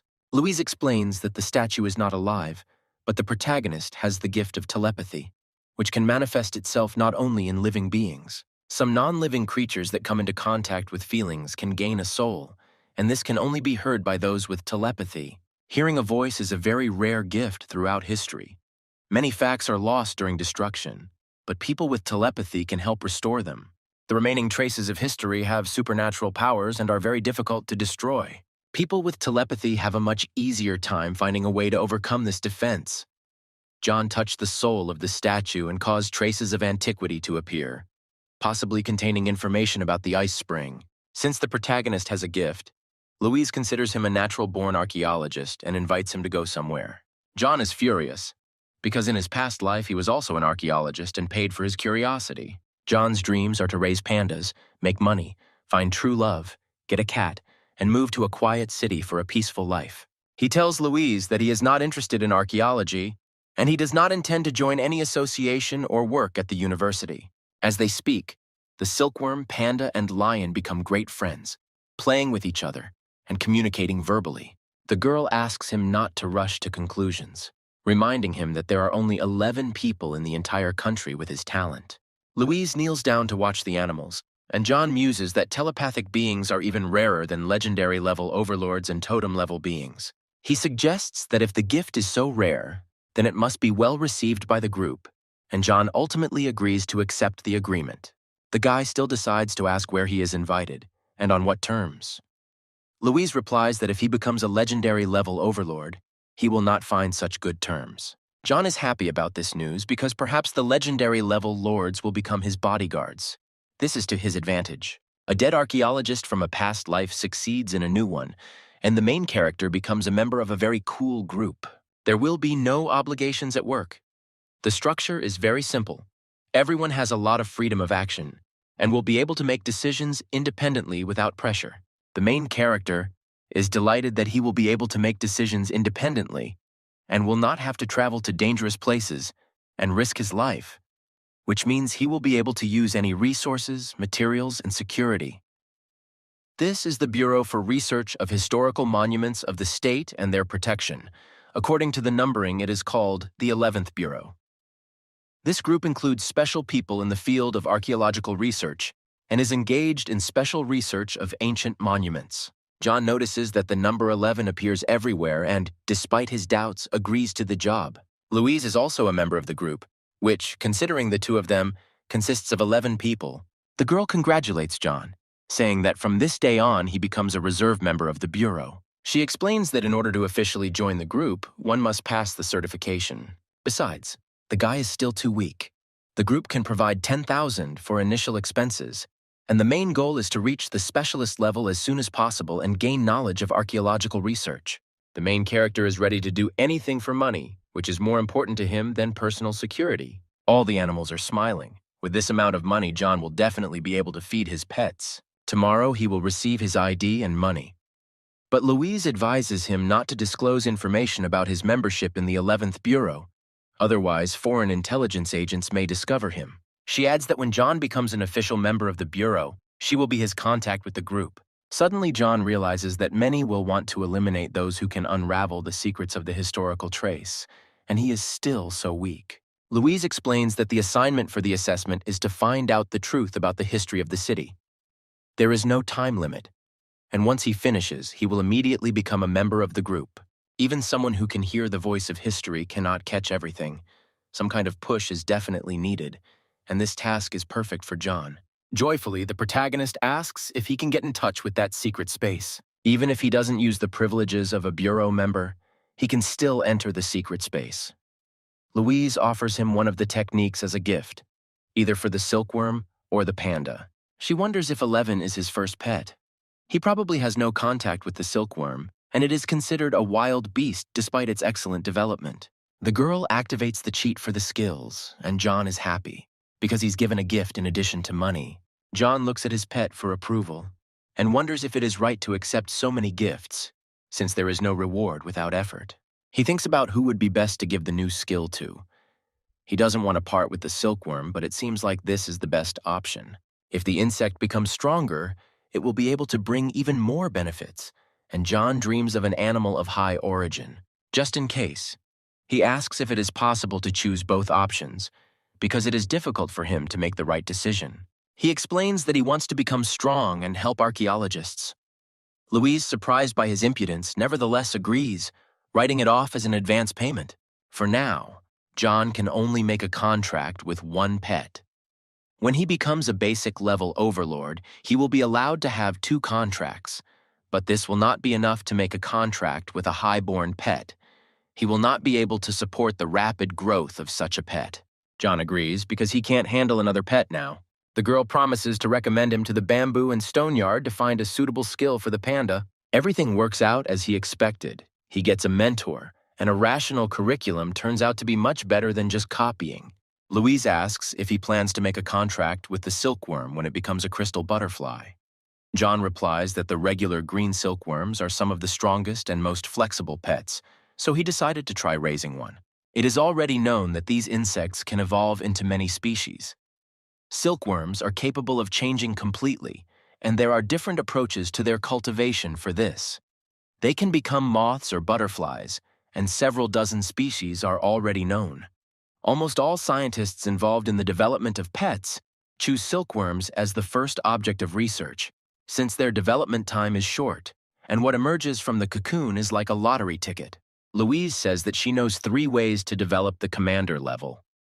The guy will be able to choose one of them when the silkworm grows up. Its strength can even surpass that of a panda, which will be very convenient if it becomes a second pet. The development methods are divided into 3 levels of commander: lower, middle, and higher. The conditions for each level vary in complexity. The first method is a low-ranking ice sailboat, which has the properties of wind and ice. Its most powerful skill is creating a snowstorm. The next method is a mid-rank demon butterfly that belongs to the element of darkness. It is strong in curses and surprise attacks. The last method is a top-rank light fairy butterfly that has the element of light. It can control light and is very good at magic. In addition to special raw materials and feed for the growth of these species, before the silkworm enters the cocoon stage, its ability to weave threads must reach the experienced level. This will help to reveal the silkworm's potential to the maximum. However, it is difficult to train a silkworm to such a level. It is not worth forcing it, because lifespan and talent have their limits. John wonders, if it is difficult for a silkworm to reach the level of fine, how much more difficult will it be to reach the level of perfect? But if it does reach that level, then perhaps its potential will be revealed to its full 200%.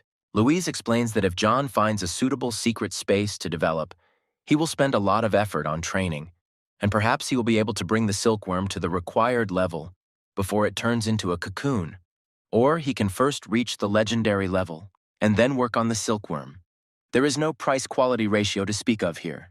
She also mentions that the quality of the threads does not always increase as you level up. In order to destroy the cocoon, the silkworm needs to awaken a new species skill that will help it cope with this task.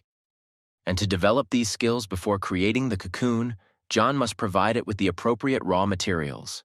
He thinks that if he trains the insect with the necessary skills, it will be able to break its cocoon. The guy decides that he will use his own approach. He will not follow science. Now he understands those researchers who like to come up with new ways of growing. John believes that he will develop into a light fairy butterfly, but he may not be able to do this. First, he needs to study the information about the food. Louise says that due to the choice of rank, the difficulty level varies, so it is imperative to be well prepared for the silkworm transformation. She gives the protagonist a detailed guide on how to develop a silkworm and asks him to study it thoroughly before getting started. In order to grow a fairy butterfly of light, you must have the skill of weaving threads at the experienced level and above. As bait, you need to use unripe light heart, ripe sunflower petals, luminescent seed, glowing mushrooms, daylight stone powder, ripe sparkling grass. Following the recipe, you need to mix all the ingredients to create a cocoon. After 30 days, the rainbow light skill will awaken in the cocoon. The cocoon will collapse, and a fairy butterfly of light will appear from it. Louise encourages her new group member by suggesting that he give it a try.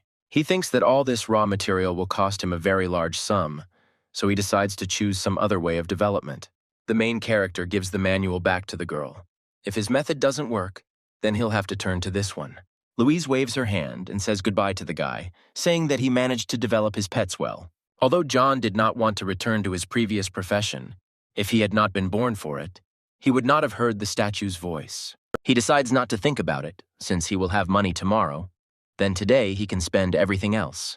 Arriving at the store, the main character tells the sales assistant about his desire to buy a phone, and then she asks him to tell her more. John explains that he needs a phone with internet access, an energy meter, and a pet reference book. Looking at the new gadget, I think that in appearance it is no different from the phones from my past world, but there are still differences in functions. When you point the phone at an object, the phone immediately recognizes the mechanical dog. The gadget gives a brief description of the dog's abilities, ranks, elements, name, and gives brief information. The main character admires the animal's functionality, but unfortunately, he will not be able to copy its skills because his pets are not able to use these abilities. The phone can detect not only energy fluctuations, but even the level of development of the mechanical dog. Although becoming a first-class beastmaster is not an easy task, this phone will do half the job. The guy assesses the situation. The gadget is good, but very expensive. If he buys it now, there will be no money left, and if Louise does not send money, there will be nothing to feed the 11th. In the end, he breaks down and buys this phone, justifying himself by saying that if the girl gave him a way to develop, then she will give him money too. As John leaves the store, he thinks that the 11th one will be enough. Bamboo for another month, although he likes to eat it, but you can buy something better. Arriving at the place where raw materials are sold, the main character immediately takes out his phone and scans the steel tree. Judging by the name, there should be metallic minerals there. It's like a plant with a filling, just right for a panda. Belongs to the element of wood and gold. Enhances the panda's ability to harden and gives vitality. This raw material is much more nutritious than steel bamboo. Usually, it is given as food only to pandas of supernatural level, otherwise you can overfeed. But the 11th spends so much energy, it is unlikely that the main character will be able to overfeed him, although he eats several times more than he should, but he also trains very hard. Arriving home, John lies down on the bed, finishing the registration on the phone. Now he will be able to read the news of the Beastmasters Association. The main character thinks that the silkworm still has enough food, so when he was in the store, he did not buy any. Suddenly, he sees a message on his phone inviting him to investigate the trace of antiquity. For this, he needs to pass the certification in combat skills. The guy jumps out of bed, shouting that he can't go inside the secret space.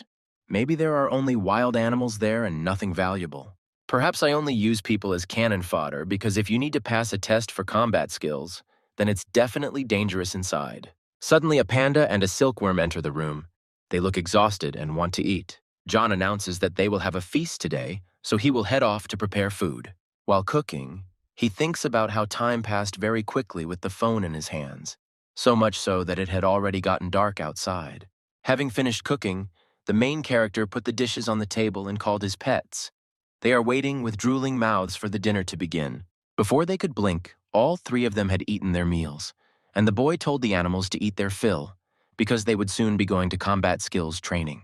When asked if the animals were happy, the panda shows his class and smiles slyly. John reflects on the fact that all the training they had did not help to reveal the potential of the 11th.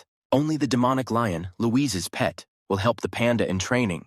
The evaluation criterion for the certification is what kind of beast the Lord managed to defeat or what kind of valuable materials you managed to collect.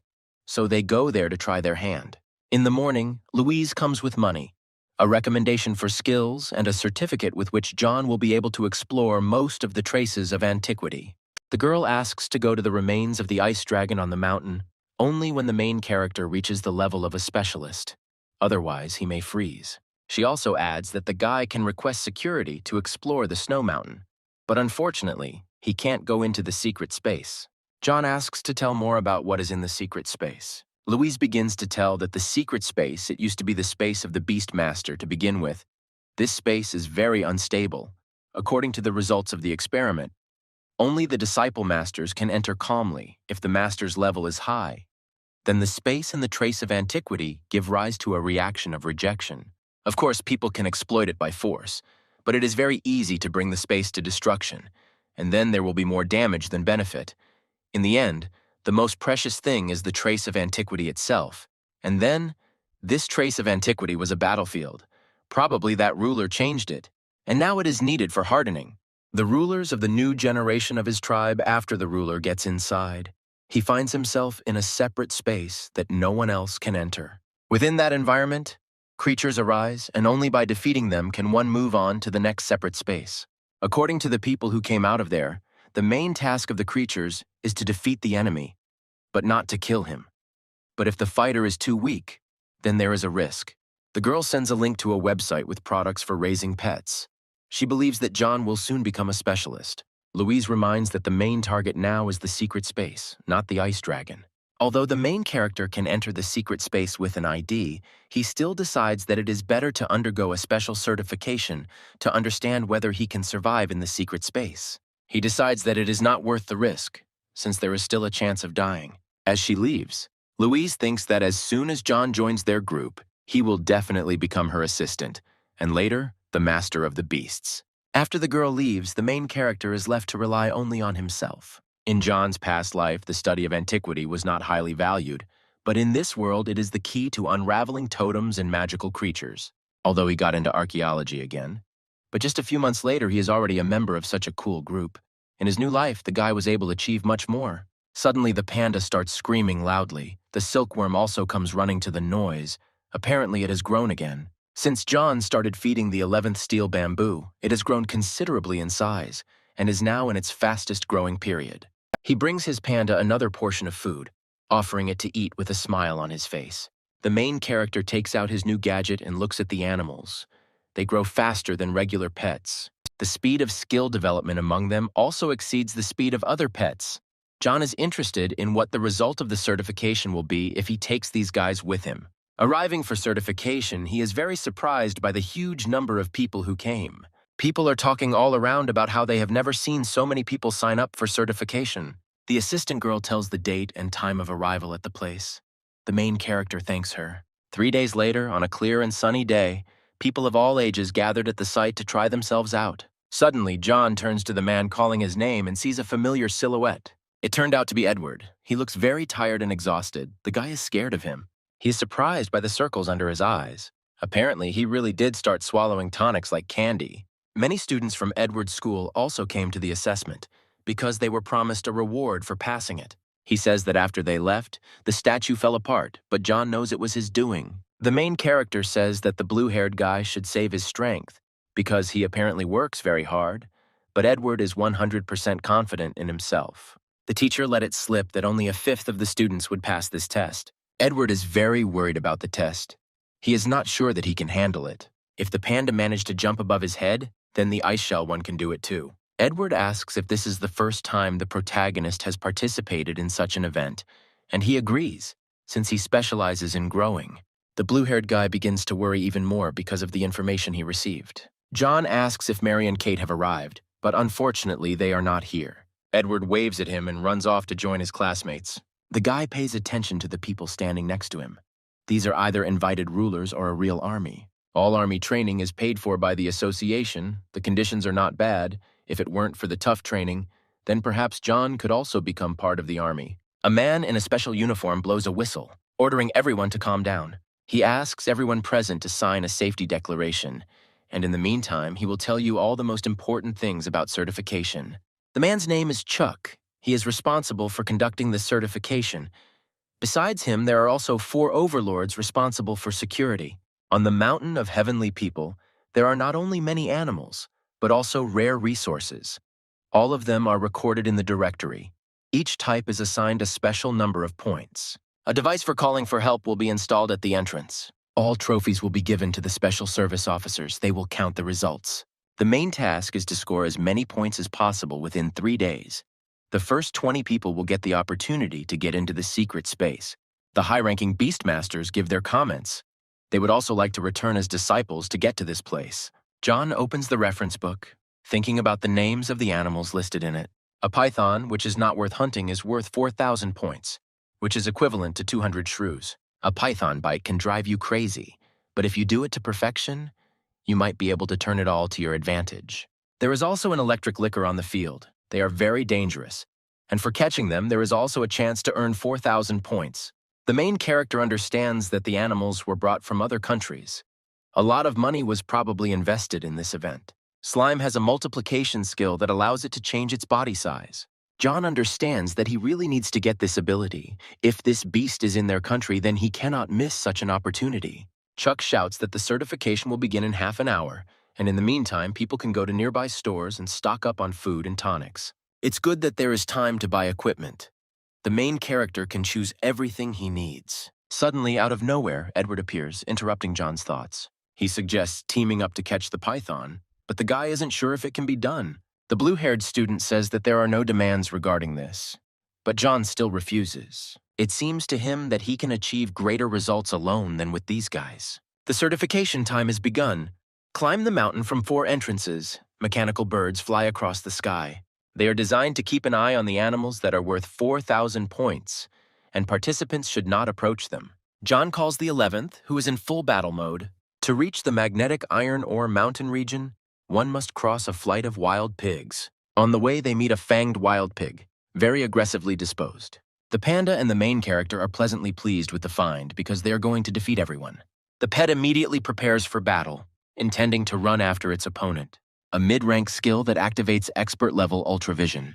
The 11th one quickly jumps, hitting the boar over and over again, causing more damage to the beast. After the panda finished off the wild pig, the silkworm wrapped it in a hard cocoon, earning them 350 points. John thinks that if his blue-haired friend had fought this animal, he would have spent much more time. The boy hands the silk thread to the panda, who admires the fact that his master was able to turn even a fight into training. Those watching the event are very surprised by the abilities of the main character. He is the first one to deal with the beast, and he did it so easily. Seeing 4 more wild pigs on the way, the guy offers his pet to deal with them.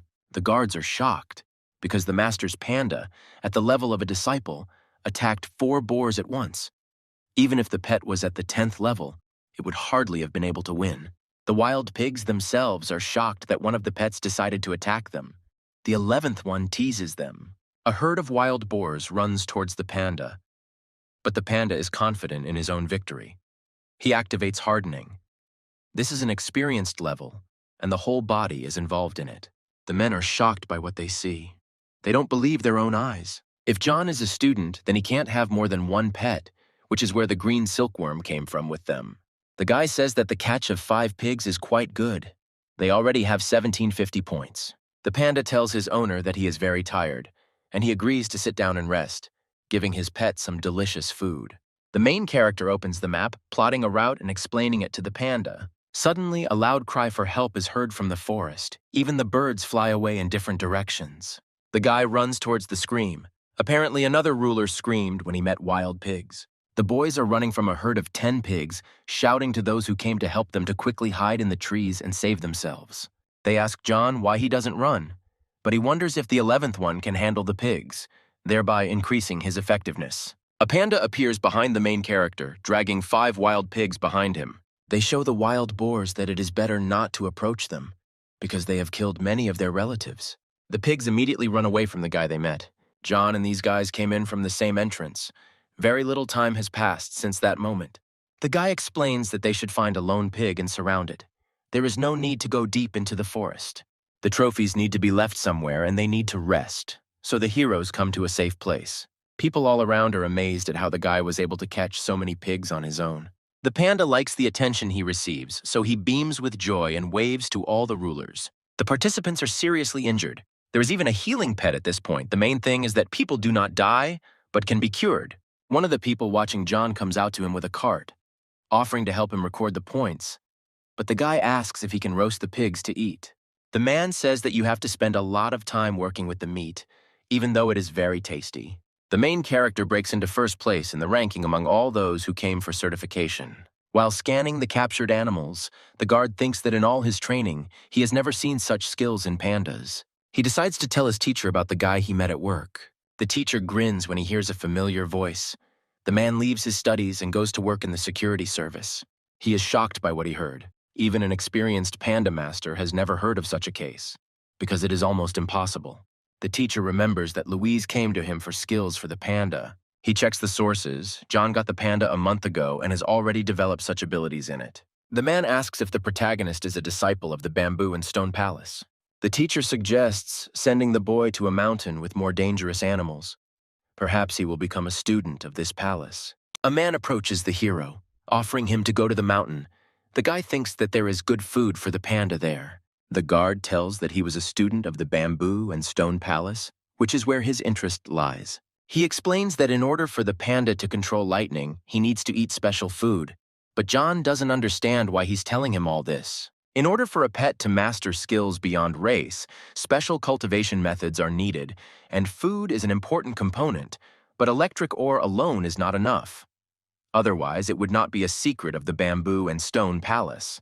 The man says that if the protagonist would like to study in his palace, he needs to train in an area with magnetic iron ore. If he feeds the panda ore, it will be continuously hit with electricity, and this is the basis for training and mastering the skill of controlling lightning.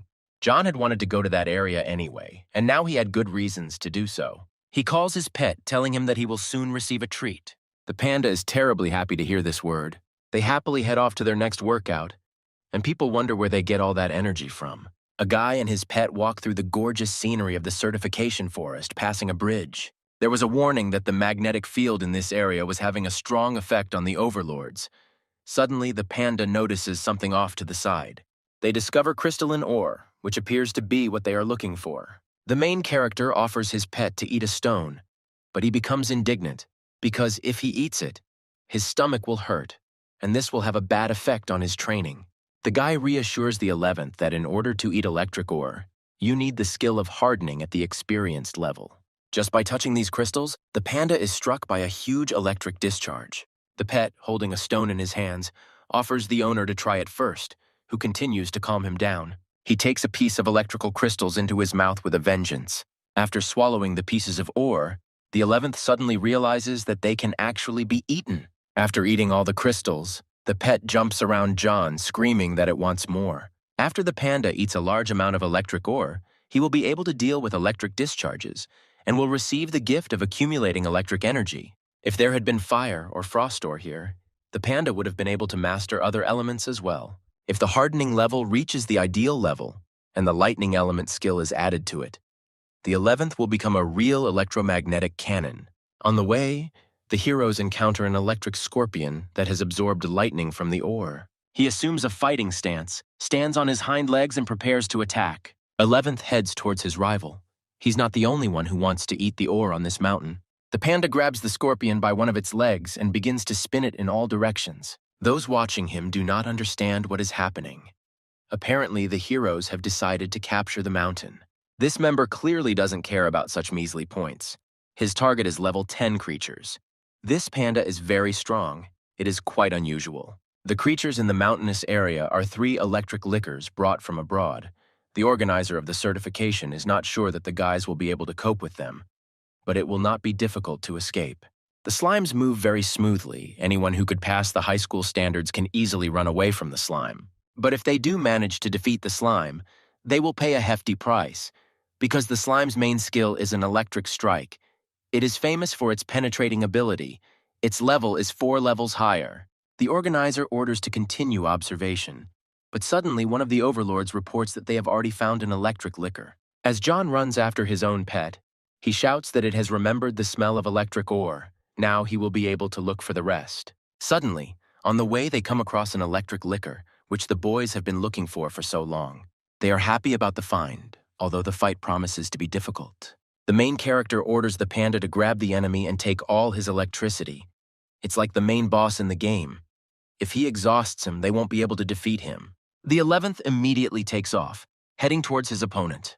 The creature looks scary. Apparently the panda won't be able to eat it like ore. Those watching the cameras notice that the panda is wearing dielectric gloves, which surprises them greatly. They assume that the guys will defeat the electric liquor, but the organizer says that it is not that simple, and they are simply underestimating the beast. The panda tries to hold back his opponent's attacks. His face shows a lot of fatigue and fear. The beast has become bigger. The protagonist orders the pet to use the skill for hardening. 11th tenses his entire body, becoming an iron puppet, and with great effort he pushes the electric liquor to the side. The crippled animal squats down, confidently looking at the defeated enemy. The organizer of the certification assumes that both competitors will suffer, although the liquor is strong and exhausted. But the panda can't stand it either. Suddenly the pet begins to recover, using its healing skills. Lizun prepares to attack the panda again, but he quickly rushes forward. The main character orders him to praise his rival and squeeze him out like a lemon. The panda copes with this difficult task, bringing his catch to the master. Since the panda doesn't need electricity, the boy only copies the multiplication skill. The observers look at the cameras, wondering why, if the main character has not yet defeated the enemy, he is mocking him. The organizer asks if this guy is really a student because he looks quite scary. John thinks that there is enough of the ore they need in the area to feed his pet, and they will take the rest. By developing the power of the lightning element and the healing skill, the panda will be able to quickly recover from electric shocks. Let the 11th use the widow's electricity in their training. The main character tells his pet that they will rest in this place at night, eat now, and then try a new training method. The man who suggested the boy to go to the mountain thinks that he did not expect such an outcome of events, that the hero would use the slime as a training tool. The next day, the boys caught all 3 creatures. With the dielectric gloves and the skills of the 11th, it was not difficult. You just have to not give them too much food, so that their abilities and the level of electricity they produce remain at a relatively low level. They will not be able to attack back, but will generate energy for the pet like generators. Panda's skill increases to mid-level skill, Thunderpalm. John is very surprised by this, because his pet himself mastered the skill of Thunderpalm. The guys run back to the guy who sent them to the mountain to find out more information. The men are very surprised by what they see. Because only 1 day has passed, it is impossible to awaken the talent of the lightning element in a panda so quickly. In theory, even if you feed on ore and receive electric charges, you can't easily master this element. Otherwise, there would be many more pandas in the bamboo and stone palace who own the Thunderpalm. Even though he saw the guys training on camera, it was still impossible to achieve such results in such a short period of time. Not only did the training efficiency increase, but some kind of unusual reaction also arose between the two, causing the panda to increase his speed even more. When the electrical energy accumulates to the point that it causes a paralytic effect, this is when the power of the Thunder Palm is at its greatest. The main character thought that in order for his pet to master this skill, he would need to go to study at the palace. But he was able to master it himself, and this surprises everyone. Apparently, there is some special connection between different skills. After learning one skill, mastering another becomes much easier. John asks the guard to write down their scores for the slime, and the guard asks if the guy will go up the mountain to the magnetic iron ore area again. The guy opens his bag, revealing a huge amount of electrical ore. He reports that there are no more resources left for the mountain. The guard calls his teacher to report the protagonist's progress. He says that the guy went to the mountain to train with his pet. The man tells everything in detail, but the teachers think he's just joking. The boy tells his panda that they need to find nutritious food for the silkworm because he has been with them for the past 2 days, but has not eaten anything. He helped them a lot. He tried so hard he needs to be rewarded. The food that the main character prepared for his second pet will be needed only later, and the rest of the time you need to feed it something simple. Only at the stage of transformation of the silkworm will there be the greatest chance of mastering new skills. The guy is thinking about how to raise his insect. Maybe it will become an ice phoenix butterfly, and from the lowest level, it will move up to the level of the most valuable pet in the state. You can also choose a rare element for him if it suits him. For example, an element of space or an element in time. There is no point in thinking about different paths of development now, because the most important thing now is skills and food. It is also too early to think about quality food. First, you need to grow the silkworm to the highest level. In this forest, you can find dragon whiskers, a level 1 spiritual plant called. So because it looks like a dragon, it is the favorite food of pets with the ability to create threads. This herb makes the thread even stronger and sharper. Suddenly, on the way of the children, following food for a little friend, they meet an unknown creature. They stop near the dragon's whiskers, looking at the plant with interest. Suddenly, a huge spider shoots its web in their direction. The 11th one gets entangled in the tenacious material, and in panic he shouts to the master to be careful. The panda is trapped by a terrible beast, which, smiling slyly, pulls its victim closer to itself. John orders him to quickly activate the hardening, cutting the web with steel wool. Confidence appears in the panda's eyes. He is going to defeat the enemy. The animal abruptly breaks the spider's threads, breaking free from the trap. The boy orders the pet to use the gram palm, which is a new skill for him. The 11th immediately follows the order. Suddenly, one of the spider's legs removes the animal in response, causing it to fly off to the side. The panda lands above the ground, leaving a trail of skidding behind him. Apparently, he still doesn't have enough strength. The protagonist says that it is necessary to find the right moment and throw the spider away. He gives the necessary instructions to him and sends him further into battle. The wild beast again sprays its web at the enemy, who dodges it. Suddenly, the 11th one grabs a stream of web with his paws. After this, he begins to quickly spin the spider in all directions with it, hitting it hard on the ground. After this, John tells him to use the skills of full hardening and thunder palm. Panda activates the gram palm with both paws, and then makes a rotation of force from his body, after which he should shoot directly at the opponent. The main characters watch what is happening from the sidelines, happy that the opponent has been defeated. It seems like the 11th level's combat strength is now even higher than that level 10 wild beast. There are probably still plenty of arachnids in the surrounding area, so it's best to find out in advance how they might react. The pet jubilantly raises his hand and smiles widely, enjoying the victory. The guy is still in first place among all the overlords. 4 level 10 creatures, 5 boars, and also a huge amount of resources, a total of 2,000 points.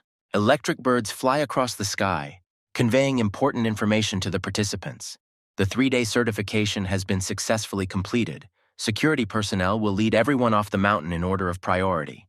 The weaker beast masters are glad that the assessment is over, because they are already tired of eating only fruits. Some people run to wash themselves, while others are upset by the large number of mosquito bites. Only John thinks that they worked hard. He will spend part of the winnings on something for himself. For example, he will buy tonics of the highest quality. People panic, having learned that only 73 people out of 100 made it to the end. They had to stop the certification because of the injuries they received. The certification organizers shout that since people are standing here, it means they are capable of something, because this training zone was created by people. If they failed here, what can we say about the memory of old times? And we shouldn't even think about participating in certification for a specialty. It's better to go home and train your pets. If someone wants to know their final result, they can see it themselves. All the results are already posted on the wall. The first 20 participants will be allowed to enter the Trail of Antiquity. In a week, they will be taken to the Trail of Antiquity for the first time. Details will be announced later. Certification is over. After people find out the results, they can be free. The overlords, looking at the table, wonder who John is and why he has so many points. Edward notices a familiar figure in the crowd paying attention to it, and he recognizes his friend in it. Noticing the attention to his person, the main character runs away in an unknown direction, which surprises the blue-haired guy very much. Edward is surprised that John was able to defeat so many animals. He is upset because he tried so hard for a whole week, but did not move a step closer to his level. Many people ask who the guy in first place is. The guy explains that he is the new overlord who came from the school in the city. On his advice, he bought the light spirit pills for feeding, and the guy is also very cool. The eyes of my friends light up from what I heard, and they also want to buy the light pills. At the end of the assessment, John meets the same guard from the Bamboo and Stone Palace again, helping him exchange points. The man told his mentor that the boy's pet had acquired the Thunder Palm skill. The teacher invites the protagonist to the palace when he has free time. They have special karma, and the mentor also wants to pass on knowledge about the Thunder Palm to him. Having heard the necessary information, the guy runs away in an unknown direction. The guard thinks that this guy will definitely be able to learn everything. The guy thinks about the manager of the training palace. Maybe he will teach the guy something else besides the skill he has already learned, because he is one of the most powerful rulers in their city. He probably knows secret techniques. Returning home, the main character takes a hot bath with his pets, rejoicing at his speedy return. Finally, they will be able to eat normal food, enjoying the taste and safety.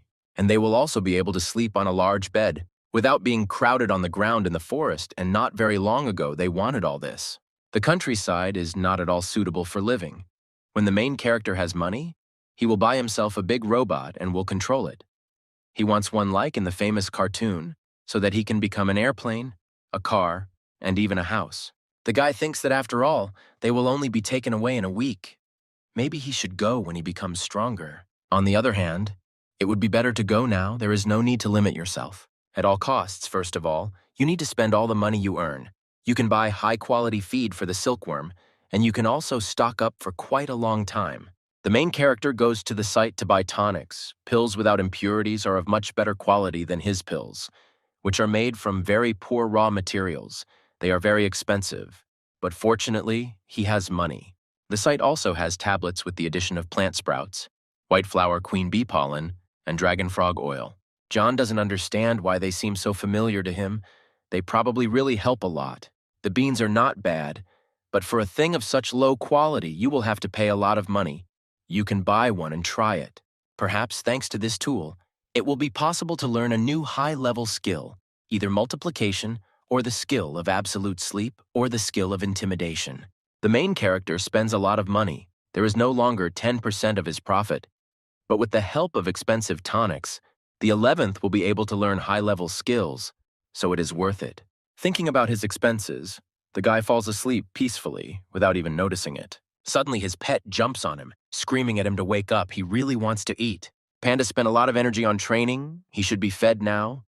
The silkworms still have energy from training, so he will not feed him today.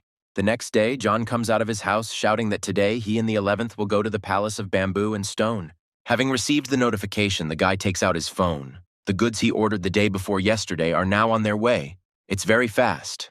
He hears a loud noise. Someone announces that they are ready to land, ordering him to move away. The courier man flew in on a huge eagle holding a huge box in his claws. The men get down from their vehicle, open the box, and take out a smaller package. He says that this is John's order, asking him to sign for receipt. The courier is a beast master. He only became a specialist this year. If he did something wrong, he asks to forgive him. The main character thinks that in this world, even the requirements for delivery are so high, although the salary is probably quite high, since the goods on that site are of very good quality. The courier wonders why the client needs so many high-quality tonics. At his level, he doesn't need that much. But that's not the point. Perhaps these products will be useful to him. The man flies higher and higher, taking his box with him, wishing him all the best.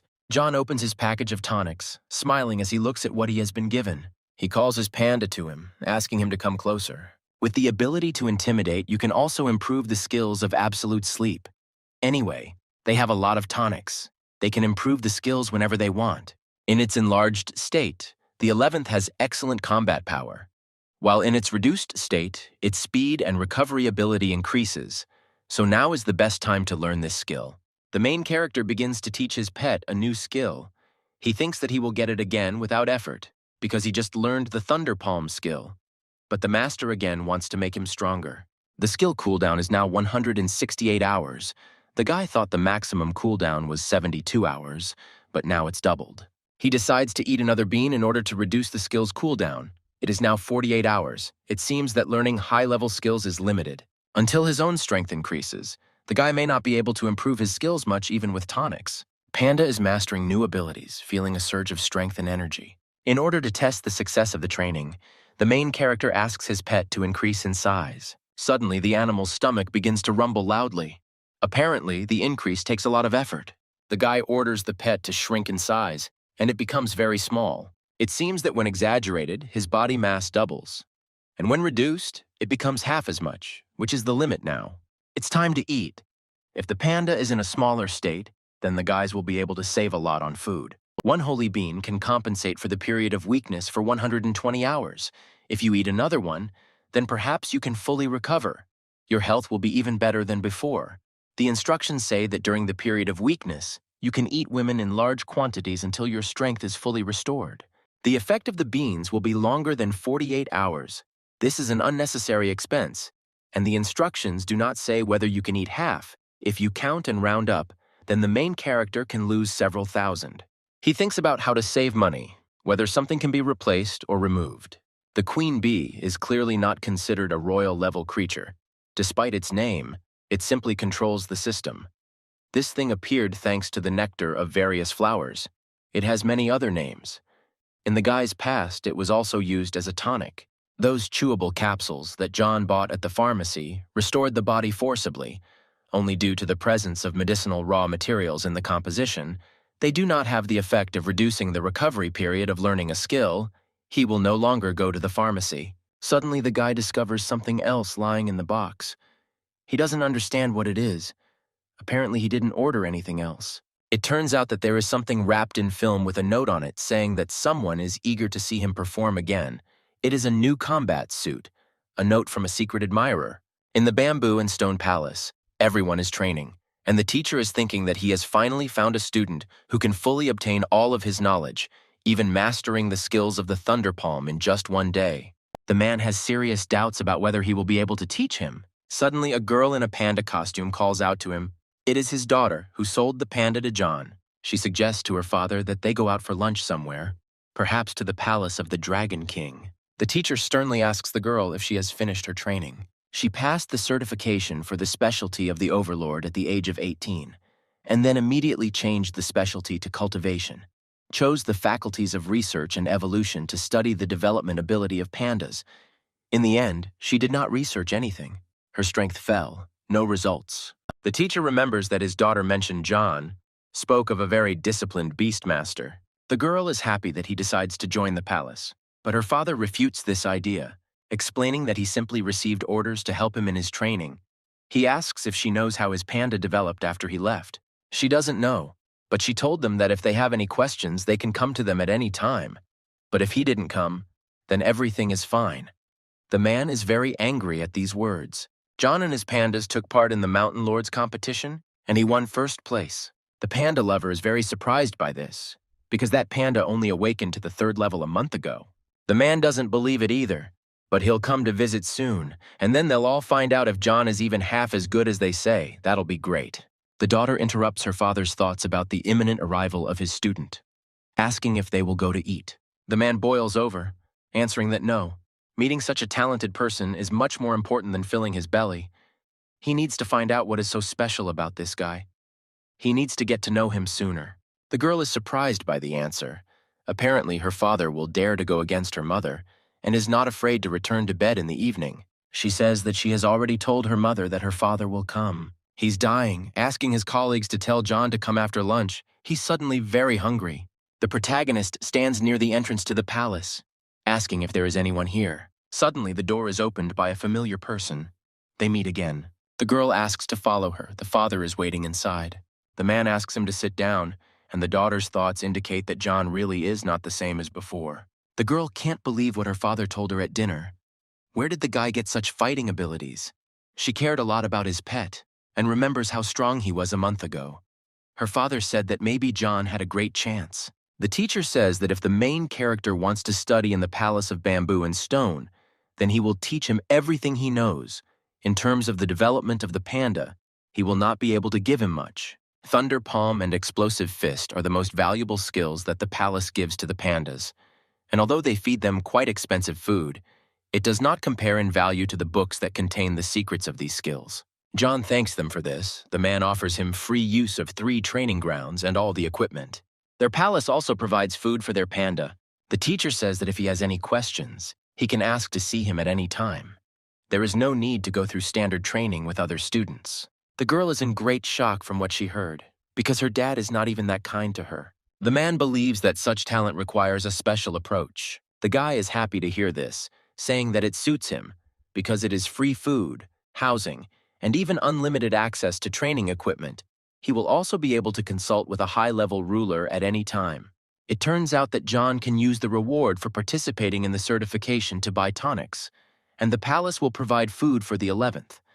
But he does not know whether the owners of the palace will be able to feed him to his fill. As for the silkworm, there is food for it everywhere outside. The guy did the right thing when he agreed to join this bureau. Otherwise, he would still be idle. As the teacher understood, his panda had already learned the Thunder Palm skill. Moreover, he had already reached 1 level in the hardening skill. The panda lover doesn't understand what's going on. Their conversation has long gone beyond what is permitted.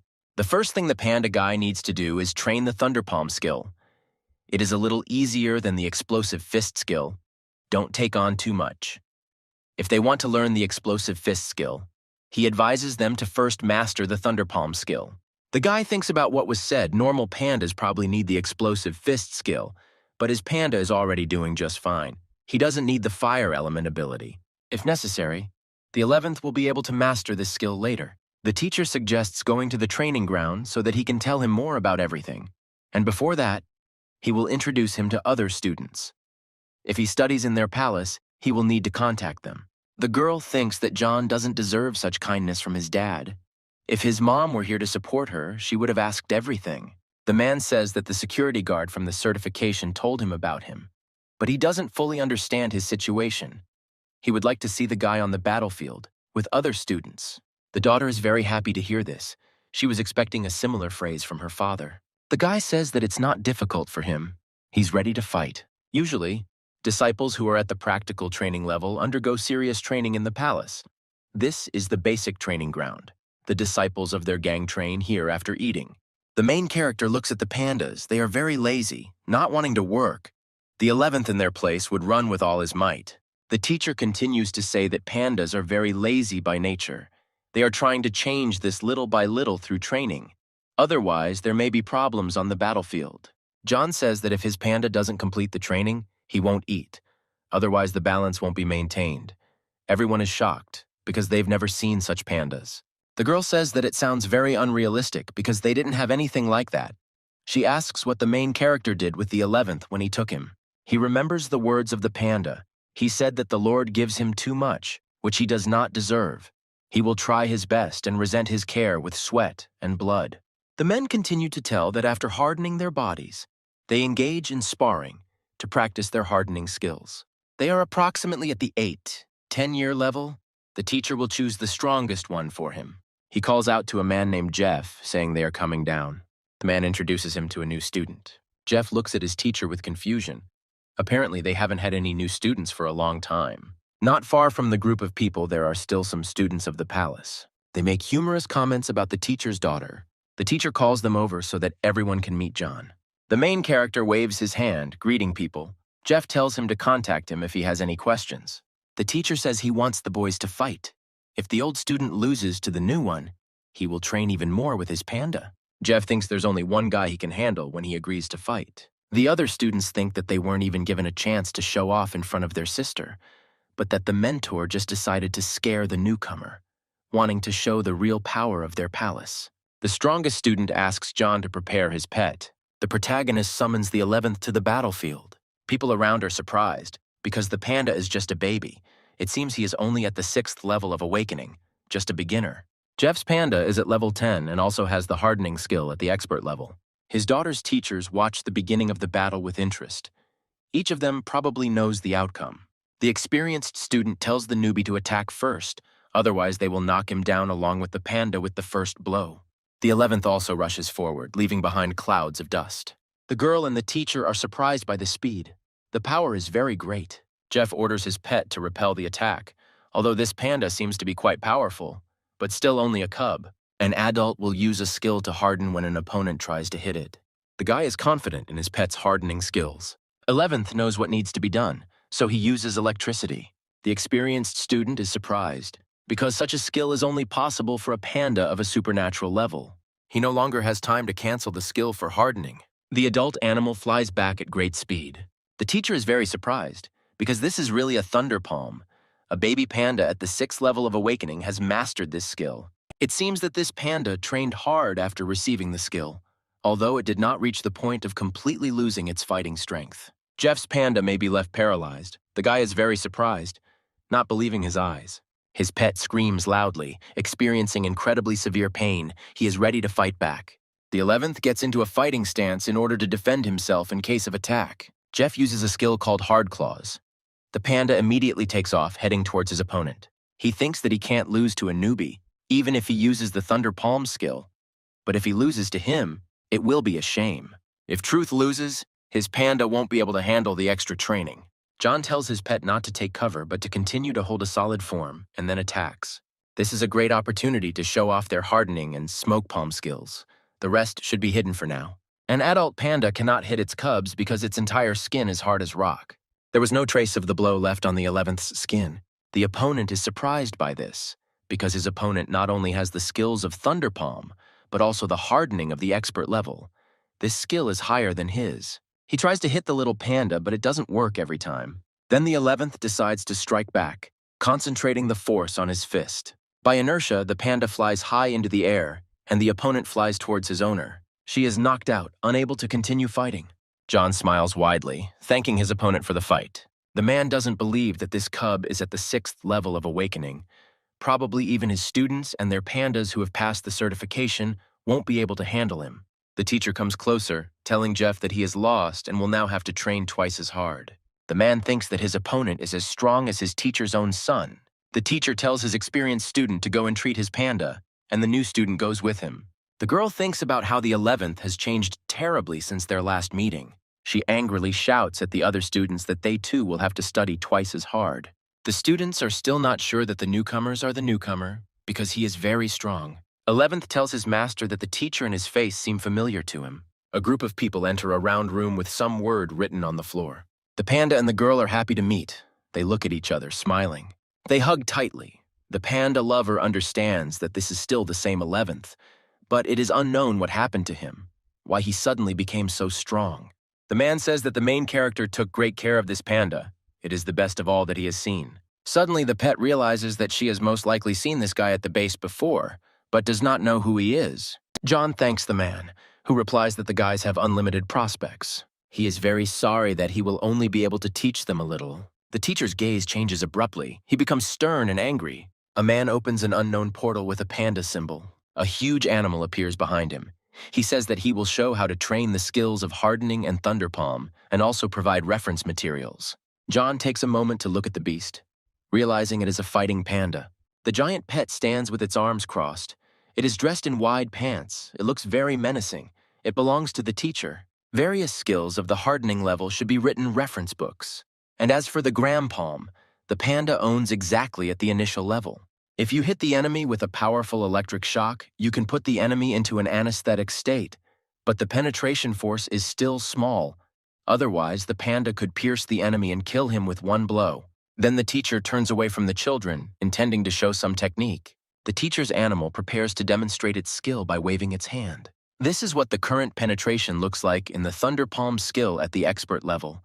At this level, even hard steel can be penetrated with the thunder palm skill. John is very surprised. The strength of the 11th compared to this is simply nothing. The panda admires what he saw. He must do even better. The teacher continues to talk about the panda's mistakes. She lacks stamina when hitting. Well, at a deeply studied level, the thunder palm skill goes into a normal state. You can hold the electric current directly in your paws, like in gloves, and also use the shock with both paws at once. The giant panda demonstrates another technique, and the man explains that this is an expert-level thunder palm. Now you can bring this skill to perfection. The skill at the experienced level has more current penetration, which means it paralyzes the enemy more strongly. At this moment, you can generate the most powerful blow, as well as develop unprecedented speed. Once the protagonist has mastered this skill to a great level, the penetrating power of the current combined with the speed of the panda can be compared to even real lightning. John notes that it sounds very powerful and looks cool. The teacher says that this is not all, we should strive for something else. By snapping his finger, he signals his pet to show him a certain technique. He immediately raises his paw up, lightning flying around him. The beast is transformed, becoming similar to a human. The boys look at the ability with their mouths open. I guess it's a combination of thunder palm hardening. The experienced panda smiles slyly, realizing that she is the strongest in this place. The girl says that this is cooler than the usual combinations. Combining skills goes to a wonderful level. The combination of two skills at the excellent level of the Beast Masters is called the secret meaning. This is the thunder shell, one of the secret meanings of the father panda. With this hidden meaning, the panda can defeat even ruler-level creatures. Combining skills is very difficult. The panda must have both thunder palm and hardening skills to combine them. And using these two skills at the same time is not an easy task. The girl looks at her father approaching the panda. They are both very scared, and she emits a lot of electric rays from herself. First, you need to think carefully about whether the pet can use two skills at the same time, and then think about whether the strength of the two skills will counteract each other. Combination is not the strongest advantage. The strongest advantage is strong skills. If a pet has two excellent level skills and can combine them, it is called sacred meaning. Whether a pet can master sacred meaning and how strong it will be depends on the cultivation skills of the master.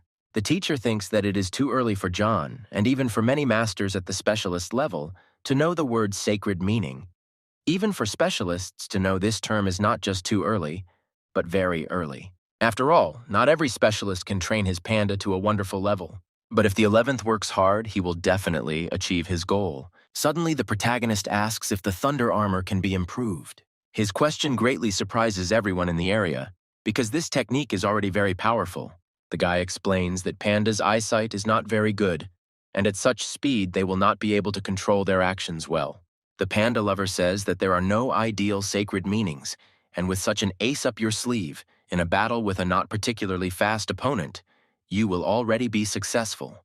If there was some skill that could predict the enemy's movement to determine his location, then the effect of the Gram shell would be much stronger. It would be better to combine the skill of hardening thunder palm and multiplication at a fine level if you encounter a more powerful opponent. The teacher says the problem is that later it is difficult to master skills related to thinking and feelings. But he likes the way he thinks.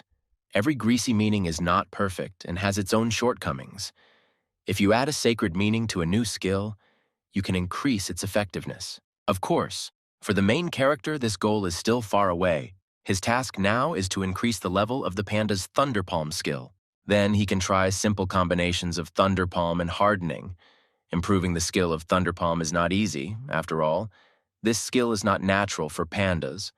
To train in the palace, you need to have a strong ability to withstand stress. To train a skill to an expert level, the pet must have the ability to control strength, as well as physical endurance. If a mistake is made during the transition to an excellent level, the pet may get injured, and the training process will become too cruel for it. Each stage has its own aspects. If difficulties arise, the teacher asks to contact him. He explained to the guy the features of each stage of mastering the skills of the thunder palm. But there are still many details. Mastering all this is quite difficult. John happily raises his hand. saying that he will try, and the panda thinks about the different approaches of the master and this uncle. Let the protagonist master the combination of hardening and thunderpalm first. This will be enough to pass the specialist statue. And if he can perfect his skills and combine hardening, gram palm, and multiplication into one combination, he will be able to wipe the face of the earth, even an entire city. The girl shows John where the equipment for training basic elements is. 11th thinks that it is not clear here that training was in full swing. The panda lover also shows where the electrical training room is located. In this room, you can practice the resistance of electric current in pandas. The maximum force of impact is a natural level. There is also a pool of conductive electricity here, so you can practice water fighting techniques and at the same time train your resistance to current. Approaching the pool, the panda says that he wants to go there, but the guy asks him not to rush. If they use all this equipment, the 11th's training will become more complete and scientific. And the main thing here is that there is free food and water. While the main character is thinking about this, his panda falls into the pool. Entering the room, the girl calls her father, who asks if the guests are coming and if they liked everything. He says that they probably liked everything because Jonah's panda ate a lot. If this panda is really that disciplined and trains a lot, then it can eat more. The girl reads what the panda ate, namely electric ore, steel bamboo, steel wood, gold spirit ore, and their special set meal. Hearing this, the man is shocked. She ate double the food that their pandas eat after training. The teacher says that it is indeed a lot, but it is normal. The girl explains that they only fought once in the arena. Before they started any training, he thinks that they will need to stock up on food, but it is not a problem. It is only a panda in the awakening stage. But if the panda grows up and needs more food, he will not be able to provide it. Possesses the ability to fall into absolute sleep.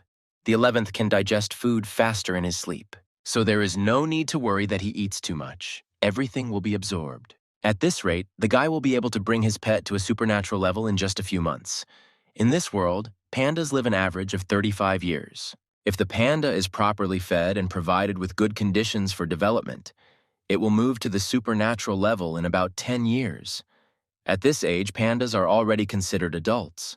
Such a rate of development is normal for them. Well, the master can speed up this process, for example. The 11th can move to the supernatural level in just 2 years. There is no need to worry about Panda John's level in terms of certification, but his own level is questionable. We need to look for some means for hardening. There are not enough tonics anymore. At the panda breeding base, the main character is given a small sensor, which records all stages of training. It seems that father has placed all his hopes on John. He hopes that his panda will be able to overcome the border of his species. Suddenly, the guy notices something, and I am distracted from looking at the sensor. The girl slowly turns her head, not understanding what happened. The boy shouts at her to be careful. Her eyes widen, looking at the danger. John shouts that he will definitely use all these resources and will cope with everything. If the palace feeds the 11th enough, he will not let them down. He does not want the pet to just eat here for free. The girl smiles sweetly. I am touched by these words.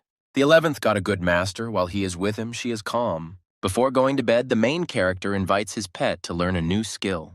They stand in front of each other, rejoicing at the end of the day. Panda wants to see the limits of his abilities. His owner notices that he's trying harder and harder, but he is gaining skills for nothing. This is not very good. It is imperative to compensate them with labor.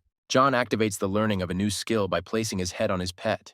Waking up in the morning, the main character slowly pulls himself up in his bed. It's good that he takes tonics. With such an expenditure of energy, he needs to sleep until the evening. The 11th already has the skills of the gram palm at an experienced level. It is unknown whether it is possible to learn anything else today. John notices that his pet is sitting tiredly on the rocks, not training at all. He doesn't understand what happened to his animal overnight. The guy slowly approaches him, asking what happened because he's kind of quiet today. The pet explains that hardening at a deeply studied level and thunderpalm at an experienced level will probably be difficult to combine. Not training all night, sleeping well, eating, but still can't combine the skills.